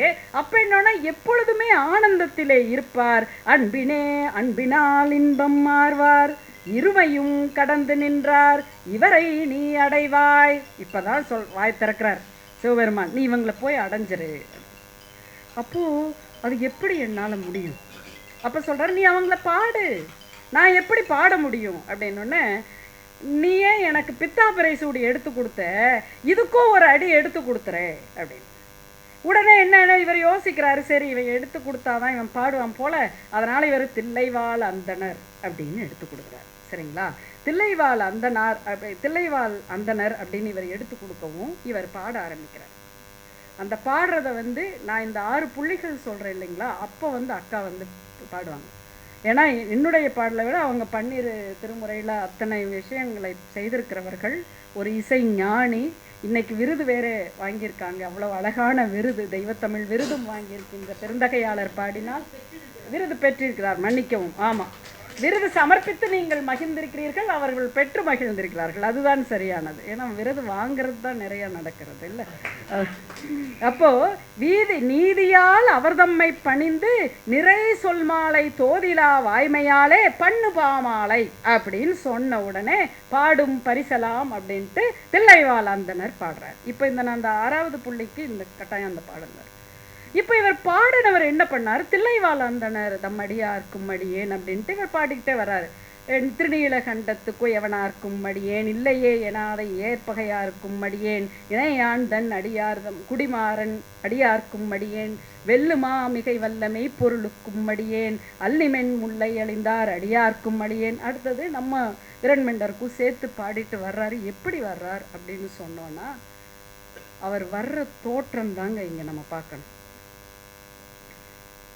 அப்படி விரி பொழில் சூழ் குன்றையார் விரண்மிண்டற்கு அடியேன்னு இவர் என்ன பண்ணார் தெரியுமா? நீங்கள் திபத்துலலாம் பார்த்துருப்பீங்க, திபத்துலையும் இப்போ கைலாயம் சுத்துறவங்களையும் பார்த்துருப்பீங்க. விழுந்து விழுந்து ஒவ்வொரு அடியாக விழுந்து விழுந்து கும்பிட்டுட்டு போவாங்க. இவர் அங்கே தியாகராசனுடைய சன்னதியிலிருந்து விழுந்து விழுந்து கும்பிட்டுட்டே இந்த பாடலை பாடிட்டு வர்றார். பாடிட்டு வர்ற பொழுது நம்ம விரண்மெண்டர் ஜிவ்வன் நின்னவர் என்ன ஆயிட்டாரு, அவர் பார்த்து அப்படியே இதை பயந்துட்டாரு, என்ன இப்படி ஒருத்தர் இருக்கானா அப்படின்னு பார்த்து. அப்பதான் சேக்கிழார் பாடுகின்றார், ஞாலம் உய்ய நாம் உய்ய நம்பி சைவ நன்னெறியின் சீலம் உய்ய திருத்தொண்ட தொகை முன்பாட செழுமறையார் ஓலம் இடவும் உணர்வறியார் அடியார் உடன் உளது என்றால் ஆலம் அமுது செய்த பிரான் அடியால் பெருமையால் அறிந்தவர் ஆவார். ஆக இப்பேற்பட்ட விரண்மிண்டரை பார்த்தாரு சிவபெருமான். நீ இல்லைன்னா இன்னைக்கு திருத்தொண்ட தொகை வந்திருக்காதப்பா. திருத்தொண்ட தொகை அவன் பாடி இருக்க மாட்டான். நானும் எனக்கும் அட்லீஸ்ட் இந்த ஒரு வேலைனாவது கிடைச்சது, எடுத்து கொடுக்குற வேலைனாவது கிடைச்சது, அந்த வேலையும் கொடுத்துருக்கேன்.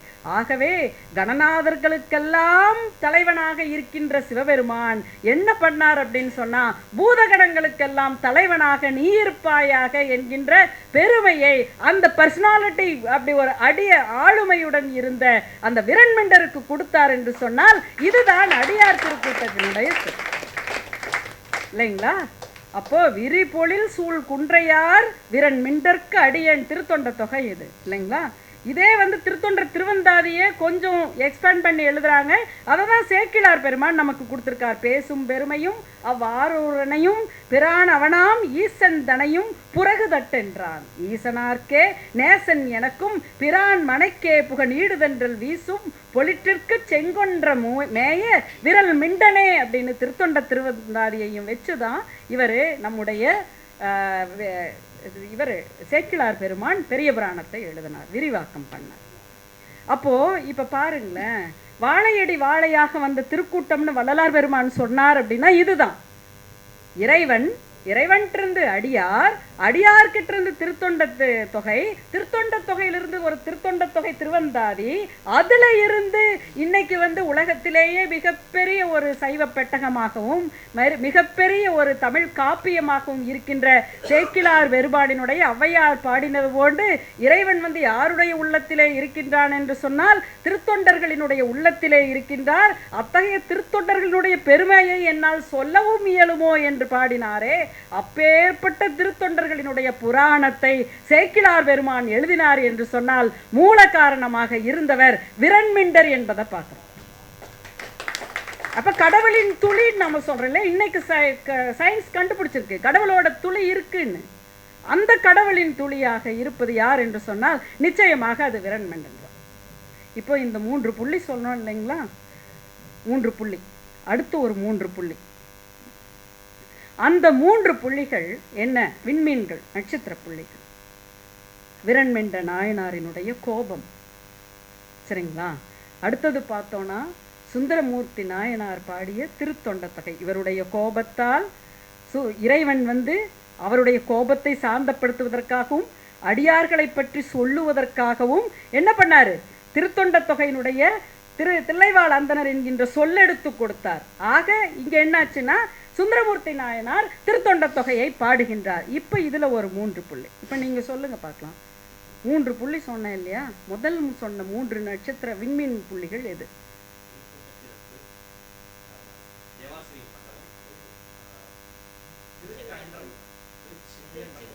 திருச்செங்கன்றோர். அக்கா, நீங்க எதை நினைத்து இந்த விழாவை நடத்துகிறீர்களோ, ஒரு இளைஞர் இந்த கூட்டத்தில் இருந்து இதை கேட்டிருக்கிறார், அதை பதில் சொல்றார் அப்படின்னா அது ஒரு பெரிய விஷயம். சரி, அடுத்த 3 விண்மீன் புள்ளிகள் இப்ப சொன்னேன், சொல்லுங்க. ஆஹா, நீ ஆஹா, சரியாதான் வர்றீங்க, மிகச்சரி. சொல்லுங்க, நான் எடுத்து கொடுங்கண்ணா. ஏங்கண்ணா, இறைவனே எடுத்து கொடுத்த பிற்பாடு நீங்க என்ன அமைதியா இருக்கீங்க? எடுத்து கொடுங்க. இல்ல, இறைவனின் எடுத்து கொடுத்த அந்த சொல் தில்லைவாழ் அந்தனர். ஆக இந்த 3ம் அந்த 3ம், அப்போ 3 புள்ளிகள் சேர்ந்தால் ஒரு முக்கோணம், இன்னொரு 3 புள்ளிகள் சேர்ந்தால் ஒரு முக்கோணம், 2 முக்கோணங்களும் சேருகின்ற பொழுது அருங்கோணம். அது எப்படி அப்படின்னு சொன்னா, ஆதிசங்கரர் உக்ரத்துல இருந்த காமாட்சியை ஸ்ரீ சக்கரத்துல ஏறி நிற்க வச்சு உக்ரத்தை தணிவித்தாரோ, அப்படி திருத்தொண்ட தொகை என்கின்ற ஒரு அற்புதத்தை சக்கரத்திலே ஏற்றி வைப்பதற்கு இந்த 6 புள்ளிகளும் இணைந்து ஒரு சக்கரமாக இருந்தது என்பதுதான் என்னுடைய பார்வையாக நான் பார்க்கிறேன். இல்லைங்களா? அப்படி எழுந்தருள வைத்த ஒரு அற்புதமான நிகழ்வு. இந்த நிகழ்விலே விரண்மிண்டரை பற்றி நான் பேசினேன் என்று சொல்ல முடியாது. ஏன்னா இதில் நம்ம ஒன்றுமே கிடையாது. சேக்கிழார் கொடுத்ததை நம்ம சொல்லியிருக்கோம், அதை நீங்கள் கேட்டிருக்கீங்க அப்படிங்கிறது தான். நீங்கள் கேட்டதால் என்னால் இதை சொல்ல முடிந்தது என்பதை சொல்லி நிறைவாக ஒரு விஷயத்தை சொல்லி நிறைவு பண்ணுறேன். சரிதானங்க? சரியாக இருக்கும்ல? தேங்க்யூ. நான் நிறைவு பண்ணேன். ஆமாம், ஏன்னா சில இடங்களில் பேசுவோம், எத்தனை நேரம் பேசலாம் அப்படின்னு. நீங்கள் எவ்வளோ நேரம் வேணும் பேசணுமா? நாங்கள் ஒரு 10 நிமிஷத்தில் வெளியில் கிளம்பிடுவோம் அப்படிங்கிற கூட்டங்களை எல்லாம் பார்த்தவர்கள் தான் பேச்சாளர்களாகிய நாங்கள்.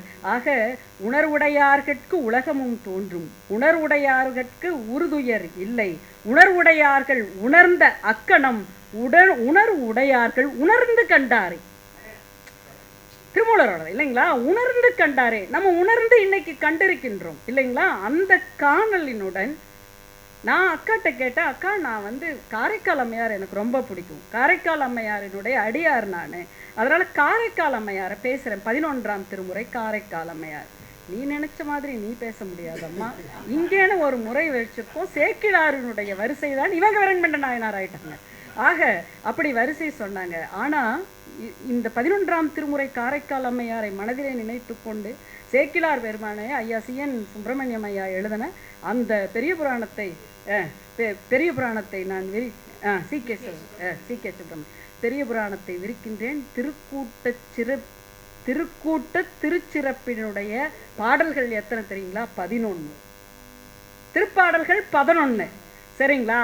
விரண்மிண்ட நாயனார் புராணத்திற்கு பாடல்கள் எத்தனை தெரியுங்களா? 11. ஆக காரைக்கால் அம்மையாரினுடைய சொல் இது. அம்மா, நீ 11ஆம் திருமுறை பாடி என்னை பாடாவிட்டால் என்ன, சேக்கிழார் பெருமானினுடைய அதில் 11 இதில் 11 சொல்லி இருக்கின்றாய், வாழி நலம் என்று காரைக்கால் அம்மையார் சொன்னதாகவே நான் கருதுகிறேன். ஆக அன்பர்களே, சேக்கிழார் பெருமானினுடைய அற்புதமான பெரிய புராணத்திலே நாம் கற்பதற்கும் நாம் காண்பதற்கும் நாம் உணர்வதற்கும் நிறைய விஷயங்கள் இருக்கின்றது. அந்த விஷயங்களை வாரந்தோறும் நாம் சந்திப்பதற்கும் சிந்திப்பதற்கும் உணர்வுகளாக உள்ளே கொண்டு செல்வதற்கும் நம்முடைய ஆளுமையை வளர்த்து கொள்வதற்கும் நிச்சயமாக இந்த உறவு சுரங்கம் நடத்துகின்ற இந்த நிகழ்வு ஒரு பெரும் காவலாக இருக்கிறதுன்னு கூட சொல்லலாம். ஏன்னா காவல் மாதிரி நின்று நமக்குள்ளே கொண்டு செலுத்துகின்றது என்று சொன்னால் அற்புதமான இந்த நிகழ்வு இன்னமும் நன்றாக நடக்க வேண்டும்.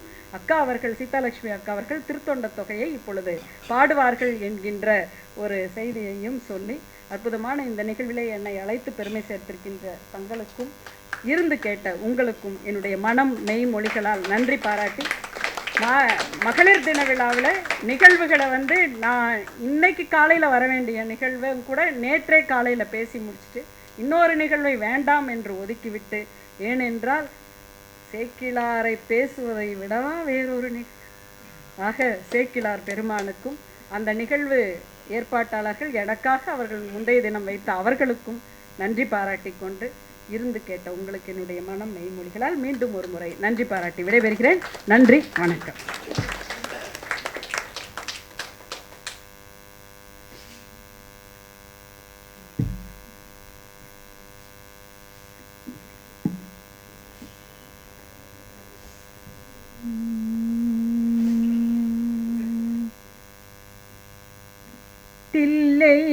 தில்லைவாழ் அந்தணர்தம் அடியார்க்கும் அடியேன்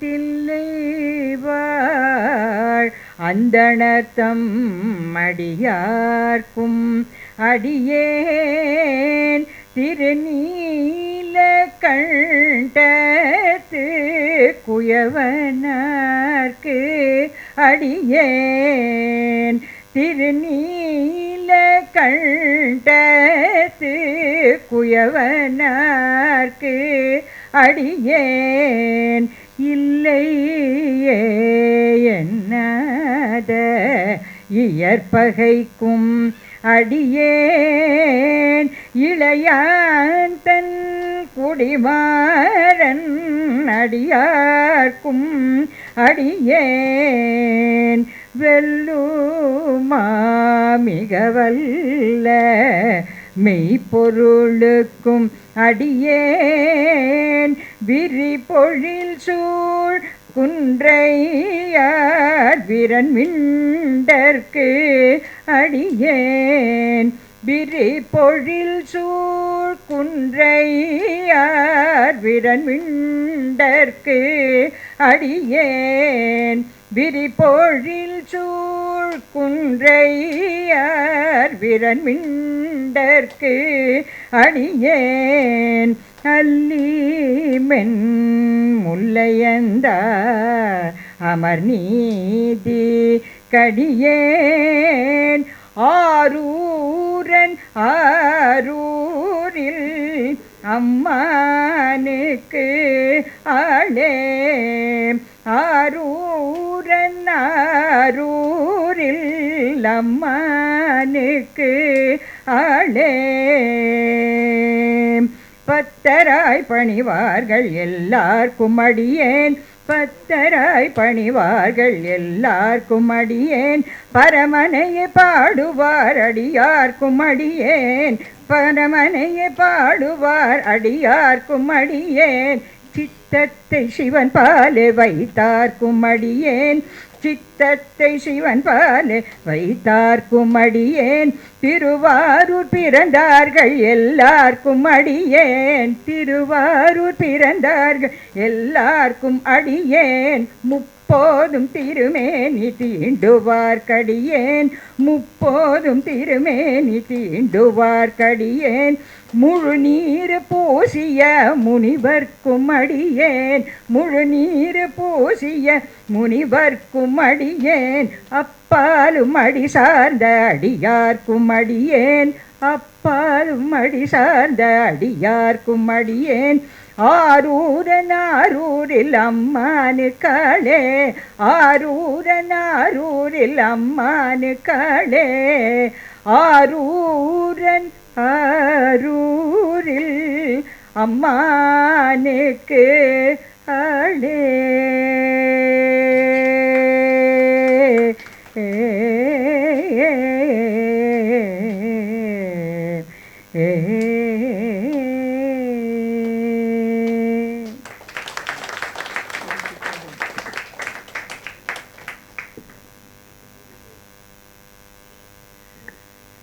மகா சிவராத்திரியும் பிரதோஷமும் இணைந்த இந்த நல்ல அழகிய திருநாளில் இதுபோன்ற ஒரு சைவ பேருரையை கேட்பது என்பது நம் தாய் தந்தையர் நமக்கு கொடுத்த ஒரு அழகிய வரம் என்று தான் நான் கருதுகிறேன். மிக அருமையானது ஒரு நிகழ்ச்சி இன்றைக்கு விரண்மீண்ட நாயனார் மகேஸ்வரி சர்க்குரு அவர்கள் பேசுகிறார் என்று சொன்னார். இன்னொரு முறை கூட நான் கீழே விழ தயாராக இருக்கிறேன். மீண்டும் ஒரு முறை விழத் தயாராக இருக்கிறேன் என்று சொன்னேன். அதாவது விழாவை செய்து கொண்டே இருப்பவர்கள் எப்பொழுதும் விழா விழுந்துவிடக்கூடாது என்று நினைப்பதால் விழாவை எடுக்கிறவர்கள் விழுகிறார். நான் அவர்களுக்கு இந்த ஏற்றுப்படியை வைத்ததை பின்னால் நான் மறந்து உடனே நான் திரும்பின போது அது என் காலில் இடித்து விட்டது. அதனால் கீழே விழுந்தேன். இன்றைக்கு இந்த நிகழ்ச்சியை எவ்வளவு நெகிழ்ச்சியோடு பேராசிரியர் இசைப்பேரறிஞர் களக்காடு சீதாலட்சுமி அம்மையார் அவர்கள், ராம சீதாலட்சுமி அம்மையார் அவர்கள், எங்கள் கல்லூரியில் இப்படி பெயரை தப்பாக சொன்னால் மெமோ கொடுத்துருவாங்க. அதனால்தான் உடனே திருத்தினேன். பேராசிரியர் களக்காடு ராம சீதாலட்சுமி அவர்கள் என்ன அழகாக திருத்தொன்ற தொகையை நமக்கு பாடி நிகழ்வித்தார். மிக அருமையானதொரு நிகழ்வு இன்றைய நிகழ்வு. இன்றைக்கு வராதவர்களெல்லாம் கொடுத்து வைக்காதவர்கள், செவிகளை திறந்து இந்த ஆன்மீக வெள்ளத்தில் அவர்கள் வந்து திளைப்பதற்கு அவர்களுக்கு நேரம் பொருந்தாது போனது காரணம் எது என்று கேட்டால் அவர்களுக்கு அது போதாத காலம். அதனால் அவர்கள் வரவில்லை. மிக அருமையான ஒரு பேச்சு மகேஸ்வரி சர்க்குரு அவர்கள் நம்ம கொடுத்து மகிழ்ந்தார்கள். கோவை மாநகரில் இருந்து அவர்கள் சென்னை மாநகருக்கு வந்து எவ்வளவு பொறுப்பு தெரியுங்களாங்க. அதெல்லாம் 43 ஆண்டுகள் நான், பாலு சீனிவாசன், அம்மையார் சர்க்குரு, மகேஸ்வரி சர்க்குரு எல்லோரும் 43 ஆண்டுகளாக மேடை பேச்சுக்காக ஊராக சென்று இரவு நேரத்தில் நாங்கள் சொற்பொழிவு, சில ஊர்களிலெல்லாம் இரவு 10-11 மணி தான் நிகழ்ச்சியை தொடங்கும். காலையில் 3 மணிக்கு முடியும். காஞ்சிபுரம் நெசவாளர்கள் கூட்டமைப்பில் எல்லாம் நான் போய் பேசிய போது இரவு 10:45 மணிக்கு தான் அவங்க அந்த பட்டுப்புடவை கடையை மூடிட்டு வருவாங்க. எல்லாரும் போய் வீட்டில் இரவு உணவு உண்டுட்டு வருவாங்க. ஓடி வருவாங்க எல்லாரும், மனைவி மக்களெல்லாம் கூட்டிகிட்டு ஓடி வருவாங்க. அப்படியே வந்து மக்கள் வெள்ளமாக கூட்டமாக வாசலில் உட்காந்துருப்பாங்க. வீட்டு வாசல்லையே உட்காந்து தமிழ் கேட்பாங்க. வாயில் தோறும் தமிழ் கேட்கிற வாயில் அங்கெல்லாம். அங்கே அந்த இரவு நேரம்லாம் கூட்டம் நடக்கும். விடிகாலம் வர 3 மணி தான் முடியும். ராமருக்கு உறுதுணை புரிந்தவர்கள் உயர்ந்து நின்றவன் கம்பனா, பரதனா, குகனா, சடாயுவா, இப்படிலாம் தலைப்புகள் கொடுப்பாங்க.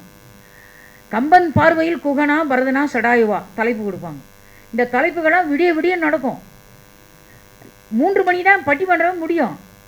அதன் பிறகு எல்லோரும் இல்லந்தோறும் எல்லோரும் வீட்டுக்கு செல்வாங்க. எங்களுக்கெல்லாம் காலையில் சுட சுட இட்லி சாம்பார்லாம் இருக்கும். பட்டிமன்றம் முடிச்சு போனதான் எல்லாருக்கும் சுட சுட இட்லி சாம்பார்லாம் கொடுப்பாங்க. அந்த அம்மாங்களாம் தூங்கவே மாட்டாங்க. அவங்களும் பட்டிமன்றம் கேட்டிருக்காங்க. எப்போ போய் இவங்க இட்லி சுட்டாங்கன்னே தெரியாது. இங்கே நடுவர் தீர்ப்பு தருவதற்குள் அவர்கள் என்ன பண்ணுவாங்க, வீட்டு வாசலிலிருந்து ஒரு ஆளை உட்கார வைப்பாங்க. தீர்ப்பு கேட்டு சொல்லு, நான் போய் இட்லி அவிச்சிட்டு வந்துடுறேன்னுவாங்க. இப்படிலாம் நாங்கள் இந்த இலக்கிய மேடைகளை அனுபவித்திருக்கிறோம் என்று சொன்னால் அதற்கெல்லாம் ஒரு தமிழ்த்தாயினுடைய வரம் இருந்தால்தான் இதையெல்லாம் அனுபவிக்க முடியும். சென்ற வாரமெல்லாம் கூட்டம். பேராசிரியர் மகேஸ்வரி சர்க்குரு அவர்கள் ஓய்வாகவே இல்லை. எப்படி இவர்கள் சென்னை மாநகர் வரப்போகிறார்கள் என்ற யோசனையிலே நான் இருந்தேன். அப்படி கூட்டங்கள், எங்கு நோக்கினும் கூட்டம். இந்த மாதம் மாத்திரம் 9 இடத்தில் பாலு சீனிவாசன் பேசியிருக்கார். ஆமாம், அப்படி கூட்டம். இந்த மாதம் மட்டும் என் வாராந்திர விழா இல்லாமல் நான் கிட்டத்தட்ட 16 கூட்டங்களில் பேசியிருக்கிறேன். எனக்கு தேதி 8 தான் ஆகுது. இந்த 8 தேதிக்குள்ளே நான் 16 கூட்டத்தில் பேசியிருக்கேன், நம்முடைய வாராந்திர கூட்டம் இல்லாமல். இப்படி எங்கு நோக்கினும் நிகழ்ச்சி. இவ்வளவு நீங்கள் இன்று அதாவது சைல்டு வெல்ஃபேர் ஆர்கனைசேஷன் என்று ஒரு அமைப்பு இன்று பிற்பகல் இன்டர்நேஷ்னல் விமன்ஸ் டே செலிப்ரேட் பண்ணாங்க. அதில் வி ஷைன் என்று 13 பெண்களுக்கு நட்சத்திர விருது கொடுத்தார்கள். ஆக தமிழ்துறையில் உலா வரக்கூடிய பேராசிரியர் உலகநாயகிக்கு ஒரு நட்சத்திர விருது கொடுத்தார்கள். உங்கள் கண்ணுமாக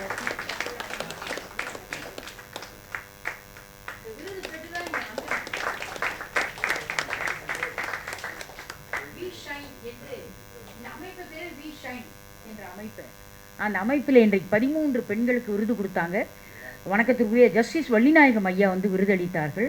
அந்த விழா 4:30 மணிக்கு 4 மணிக்கு அங்கே முடிஞ்சு நான் பாரதிய வித்யாபவன் வரணும்னு 1/2 மணி நேரத்துக்கு முன்னாலே ஜஸ்டிஸ் வந்துட்டார். எல்லாரும் சேர்ந்தாதாங்க ஊர்க்கூடி தாங்க தேர் இழுக்க முடியும். தனிப்பட்ட ஒரு மனிதர் ஒன்றும் செய்ய முடியாது இல்லைங்களா. அவர்கள் 1/2 மணி நேரம் முன்னதாக வந்து அந்த விழாவை முடித்து முதல் விருதாக எனக்கு கொடுத்து என்னை வழி அனுப்பி வைத்தார்கள் அந்த நிகழ்ச்சி நிர்வாகிகள். அதன் பிறகு நான் இங்கு வந்தேன். இப்படி நாங்கள் எல்லாம் துவண்டு போகாமல் நாங்கள் பணி செய்வதற்கு காரணம் உங்களுடைய அன்பெனும் பெருவெள்ளத்தில் எங்கள் உள்ளத்தை நாங்கள் பறிகொடுத்தவர்கள். அதனால் நீங்கள் எல்லோரும் வந்து இந்த இலக்கிய விழாவிற்கு பெருமை சேர்க்கிறீர்கள். தமிழ் பணி செய்வோர் சாவதில்லை என்பது பாவேந்தன் பாரதிதாசனுடைய வைர வரிகள். அதேபோல் தமிழ் கேட்போருக்கும் நீண்ட ஆயுள் என்பதை நான் கண்கூடாக பார்த்துக்கிட்டு வரேன். யாரெல்லாம் தொடர்ந்து தமிழ் விழாக்கு வராங்களோ அவங்களாம் அகவை 80 கொண்டாடுகிறார்கள், அகவை 90 கொண்டாடுகிறார்கள். நாங்களே நிறைய பேருக்கு அகவை 80 இந்த மேடையிலே கொண்டாடி மகிழ்வித்திருக்கிறோம். ஆக இந்த இனிய நேரத்தில் எல்லோருக்கும் நன்றி தெரிவித்து அடுத்த வாரம் இன்று நாம் அமர்நீதி நாயனாரை பார்க்க இருக்கிறோம். ஒரு அற்புதமான மாணவன் பேசுகிறான். ஒரு வாரம் அறிஞர், ஒரு வாரம் இளைஞர் நம்முடைய நிகழ்ச்சி. அடுத்த வாரம் பெரும்பான நம்பி கோடிலிங்கம் ஐயா அவர்களுக்கு தெய்வத்தமிழ் விருது வழங்குகிறோம். அடுத்த வாரம் இன்னொரு புது விருதை அறிவிக்கிறோம். அது என்ன விருது என்றால், கலைப்பணி செய்கிற பெண்கள். எங்கெல்லாம் பெண்கள் கலைப்பணிக்காக தங்களை முழுமையாக ஈடுகொடுத்து செய்கிறார்களோ அப்படி ஆர்ஆர் சபாவினுடைய வணக்கத்திற்குரிய செயலர், வணக்கத்திற்குரிய திருமதி அருணா ரங்கநாதன் அவர்களை அடுத்த வாரம் கலையியல் அருட்பணி செல்வர் என்ற விருது கொடுத்து அவரை பாராட்டுகிறோம்.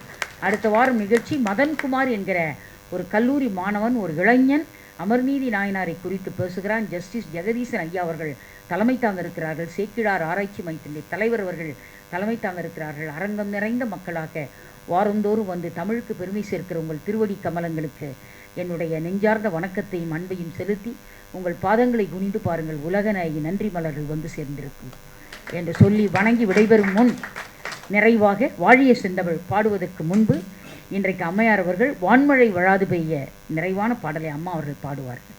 எல்லோரும் நாம் எழுந்து நிற்கலாம். இது அமர்ந்து கேட்கிற பாடல் அல்ல, நின்று கேட்கிற பாடல். நிகழ்ச்சி நிறைவாக வான்மழை வழாது பெய்ய.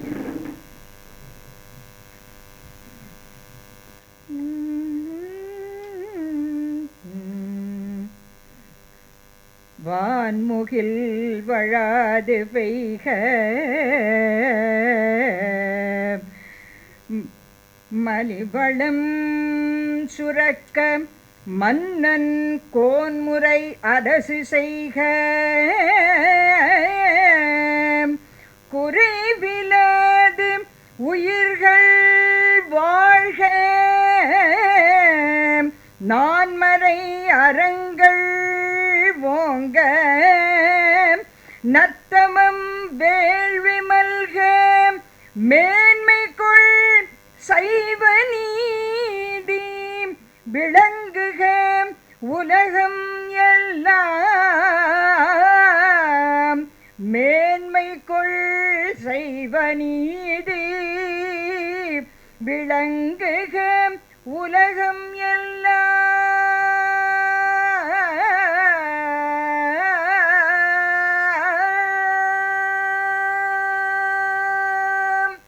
வாழிய செந்தமிழ் வாழ்கன தமிழன், வாழிய பாரத மணி திருநாடு, வந்தே மாதரம், வந்தே மாதரம், வந்தே மாதரம். திருச்சிற்றம்பலம். Even before the phrase corporate social responsibility gained significance, it was textured into the group's value systems. And today, this phrase has been redefined by Mr. Murali as citizen social responsibility.